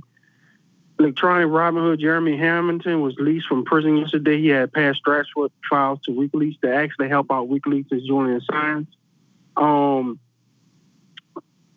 Kurt Wiebe and Bill Binney, former NSA whistleblowers, NSA workers came up with a plan to stop election fraud. I put that tweet up underneath your tweet for the day. Y'all might want to have them on, and also Jeremy as well. I'm just saying. My fourth comment is dealing with Julian Assange. He's at risk of catching COVID-19. He got 3 inmates in his prison cell block tested positive for COVID-19, so we need to get that out. And my fifth comment is dealing with the rescinding of the certification in Michigan, and that could lead to a Supreme Court that could reverse that, where they might have an automatic recount in the state, which would be an audit. And also the Supreme Court get involved and say, okay, these people say, oh, they was under pressure, they was being under duress, then I think, in my opinion, that could help out General Flynn, because remember, he said he was under duress, and that's why he signed some paperwork into something that he didn't do. And that could actually help him out, I think, and other people that was falsely gave testimony, that falsely signed documents, they was under duress. Does that make sense? But I just say, I'm pretty sure that would if the Supreme Court get involved with that in case with those 2 Republicans that would send the votes, then that can open up a can of other possibilities. What y'all think? It can be. One brief note. Tarif, thank you for the call. One brief note on this, and I don't want to say too much about this because I haven't verified it completely, but I have heard that the 2 Republicans who are voting there were at the sort of last minute pressured into making their vote, where there was somebody else who was releasing the school that their kids went to. I actually saw the video from this, but I heard that there's more too. Just a brief note there that might make a resurgence in the media at some point. Also, we're closing it out. Mrs. Carter over in Jamarl's YouTube chat had a question about what we think of direct democracy at a state level. Broadly, I'm definitely more in favor of that than at a federal level, but I'd prefer that even at a local level. It's that's where the most in some sense. I think that's where it becomes particularly important. Anyway, got to close today's show out. Thank you, everybody, for listening. Thank you, Jamarl Thomas, my co-host. Thank you, Andre, our engineer. Thank you, producers Cam and Raheem. And again, thank you, that is you, for listening to this show. We're going to be back tomorrow. Have a great day, folks. Signing off, Fault Lines with Thomas and Stranahan. Fault Lines with Thomas and Stranahan. I want to thank all of you again. Direct democracy, it's funny, every so often we have conversations about direct democracy. I don't think either of us are against it. I know Shane is not. Shane often talks about local democracy or local representation. I think the thing is, are you really going to feel do you want to continuously argue about clean water or electricity or energy? Or do you just want those things available? Meaning when you get up in the morning, I would imagine people just want clean water in their faucet, clean air to breathe. Meaning, I think people want those things. I don't necessarily think people want to continuously and always have to debate those things. If we were talking about public ownership, I would make the case that might even be a little bit more productive. Meaning public ownership of vital services, rail, electricity, gas, energy, etc. Vital sectors that we need as a society and that are vital for us to operate as a society. I would even go so far as to say internet under that umbrella. And, if the capitalist class want to do this other stuff, fair enough. I would also make the point that having individuals owning their own companies also will go farther. What I mean by that is instead of having a few people at the top, I'm talking about having the workers themselves run the companies. People used to have this idea that kings and queens were necessary. There is a series, I think it's like 8 hours long. It's ridiculously long. But it goes over British history for thousands of years. And there's a period in British history where you could see the budding of Parliament, where Parliament starts to accrue more power in lieu of the king. And it gets to the point where Parliament beats the king. Parliament wins. And they still thought to themselves, yeah, but we still need a king. The king is appointed by God. It's that ingrained. I'm saying that it's also ingrained in us. The way we can look back at them and say, wow, that was insane. We should be able to have a bit of humility in looking at ourselves, or a little bit of foresight, and asking the question whether it is necessary to have these people running the companies like this, as opposed to the employees themselves running the companies, with those employees making decisions for the company. They can run it in either way they want. The company internally can choose who runs it, or people can make those decisions from a direct democracy standpoint. You have the benefit of the employees are not going to sell that company overseas. The wages are going to be higher. The community membership, because those people live in the community, is that much more intact. So it's that much more harder for that particular company to pollute, as opposed to a company where the people don't even live there and it's just one company of many that that particular place has. There are all sorts of benefits from, if you want to call it direct democracy in the standpoint of companies themselves, or democratize the workforce. But I don't know how involved people want to be in regards to the political affairs constantly. And so I think it kind of depends on what form that direct democracy takes. And that will probably be the thing that would determine it. I would also make the point, ranked choice voting is an idea. I mean, there are ideas out there. The problem is we have this nowhere else to go mentality, where you have a Republican and you have a Democrat. And because they're the two major parties, there's this kind of esoteric other that floats around in the background. So it's like, this person is exactly who I want to vote for regarding policy. But they're in a third party. I don't believe the other back here will vote for them. So I'm not going to vote for him. I'm going to vote for this guy. I want my vote to count. I'm going to vote for that guy. So people who might actually do quite well lose monstrously, because the public itself is so terrified that their vote is not necessarily going to work. Ranked choice voting eliminates that issue. Whereas, all right, this is the person who I want the most, but if that person doesn't win, I'm going to pick that other guy. And what you'll find is more likely third parties get a chance, because at that point, the person could put that third party as the first choice. And you might be pleasantly surprised to realize that other people were thinking the exact same thing. Think back to Sanders. What was his main issue when he was running the first time around? Legitimacy. The hurdle of legitimacy. You had to get to the point of making people realize and believe that you could potentially win. Before you get to that point, people focus on somebody else because they want their vote to count. It's almost like a mass of sorts where people eventually go to the other candidate. Think back to Obama. When Obama was running against Hillary Clinton, Obama also had that hurdle of legitimacy. Can this guy actually win? African Americans at the time were pushing for Hillary Clinton. When it became clear that Obama could win, flipped. I would say the same thing is true with third parties. But that gets emboldened by policies like ranked choice voting. So, we choose not to make differences. But we could. We honestly could. Peter version 1. Sanders would never become labor secretary. No, he won't. And it is his fault. Yes. Should have said, I won't campaign for you. Right.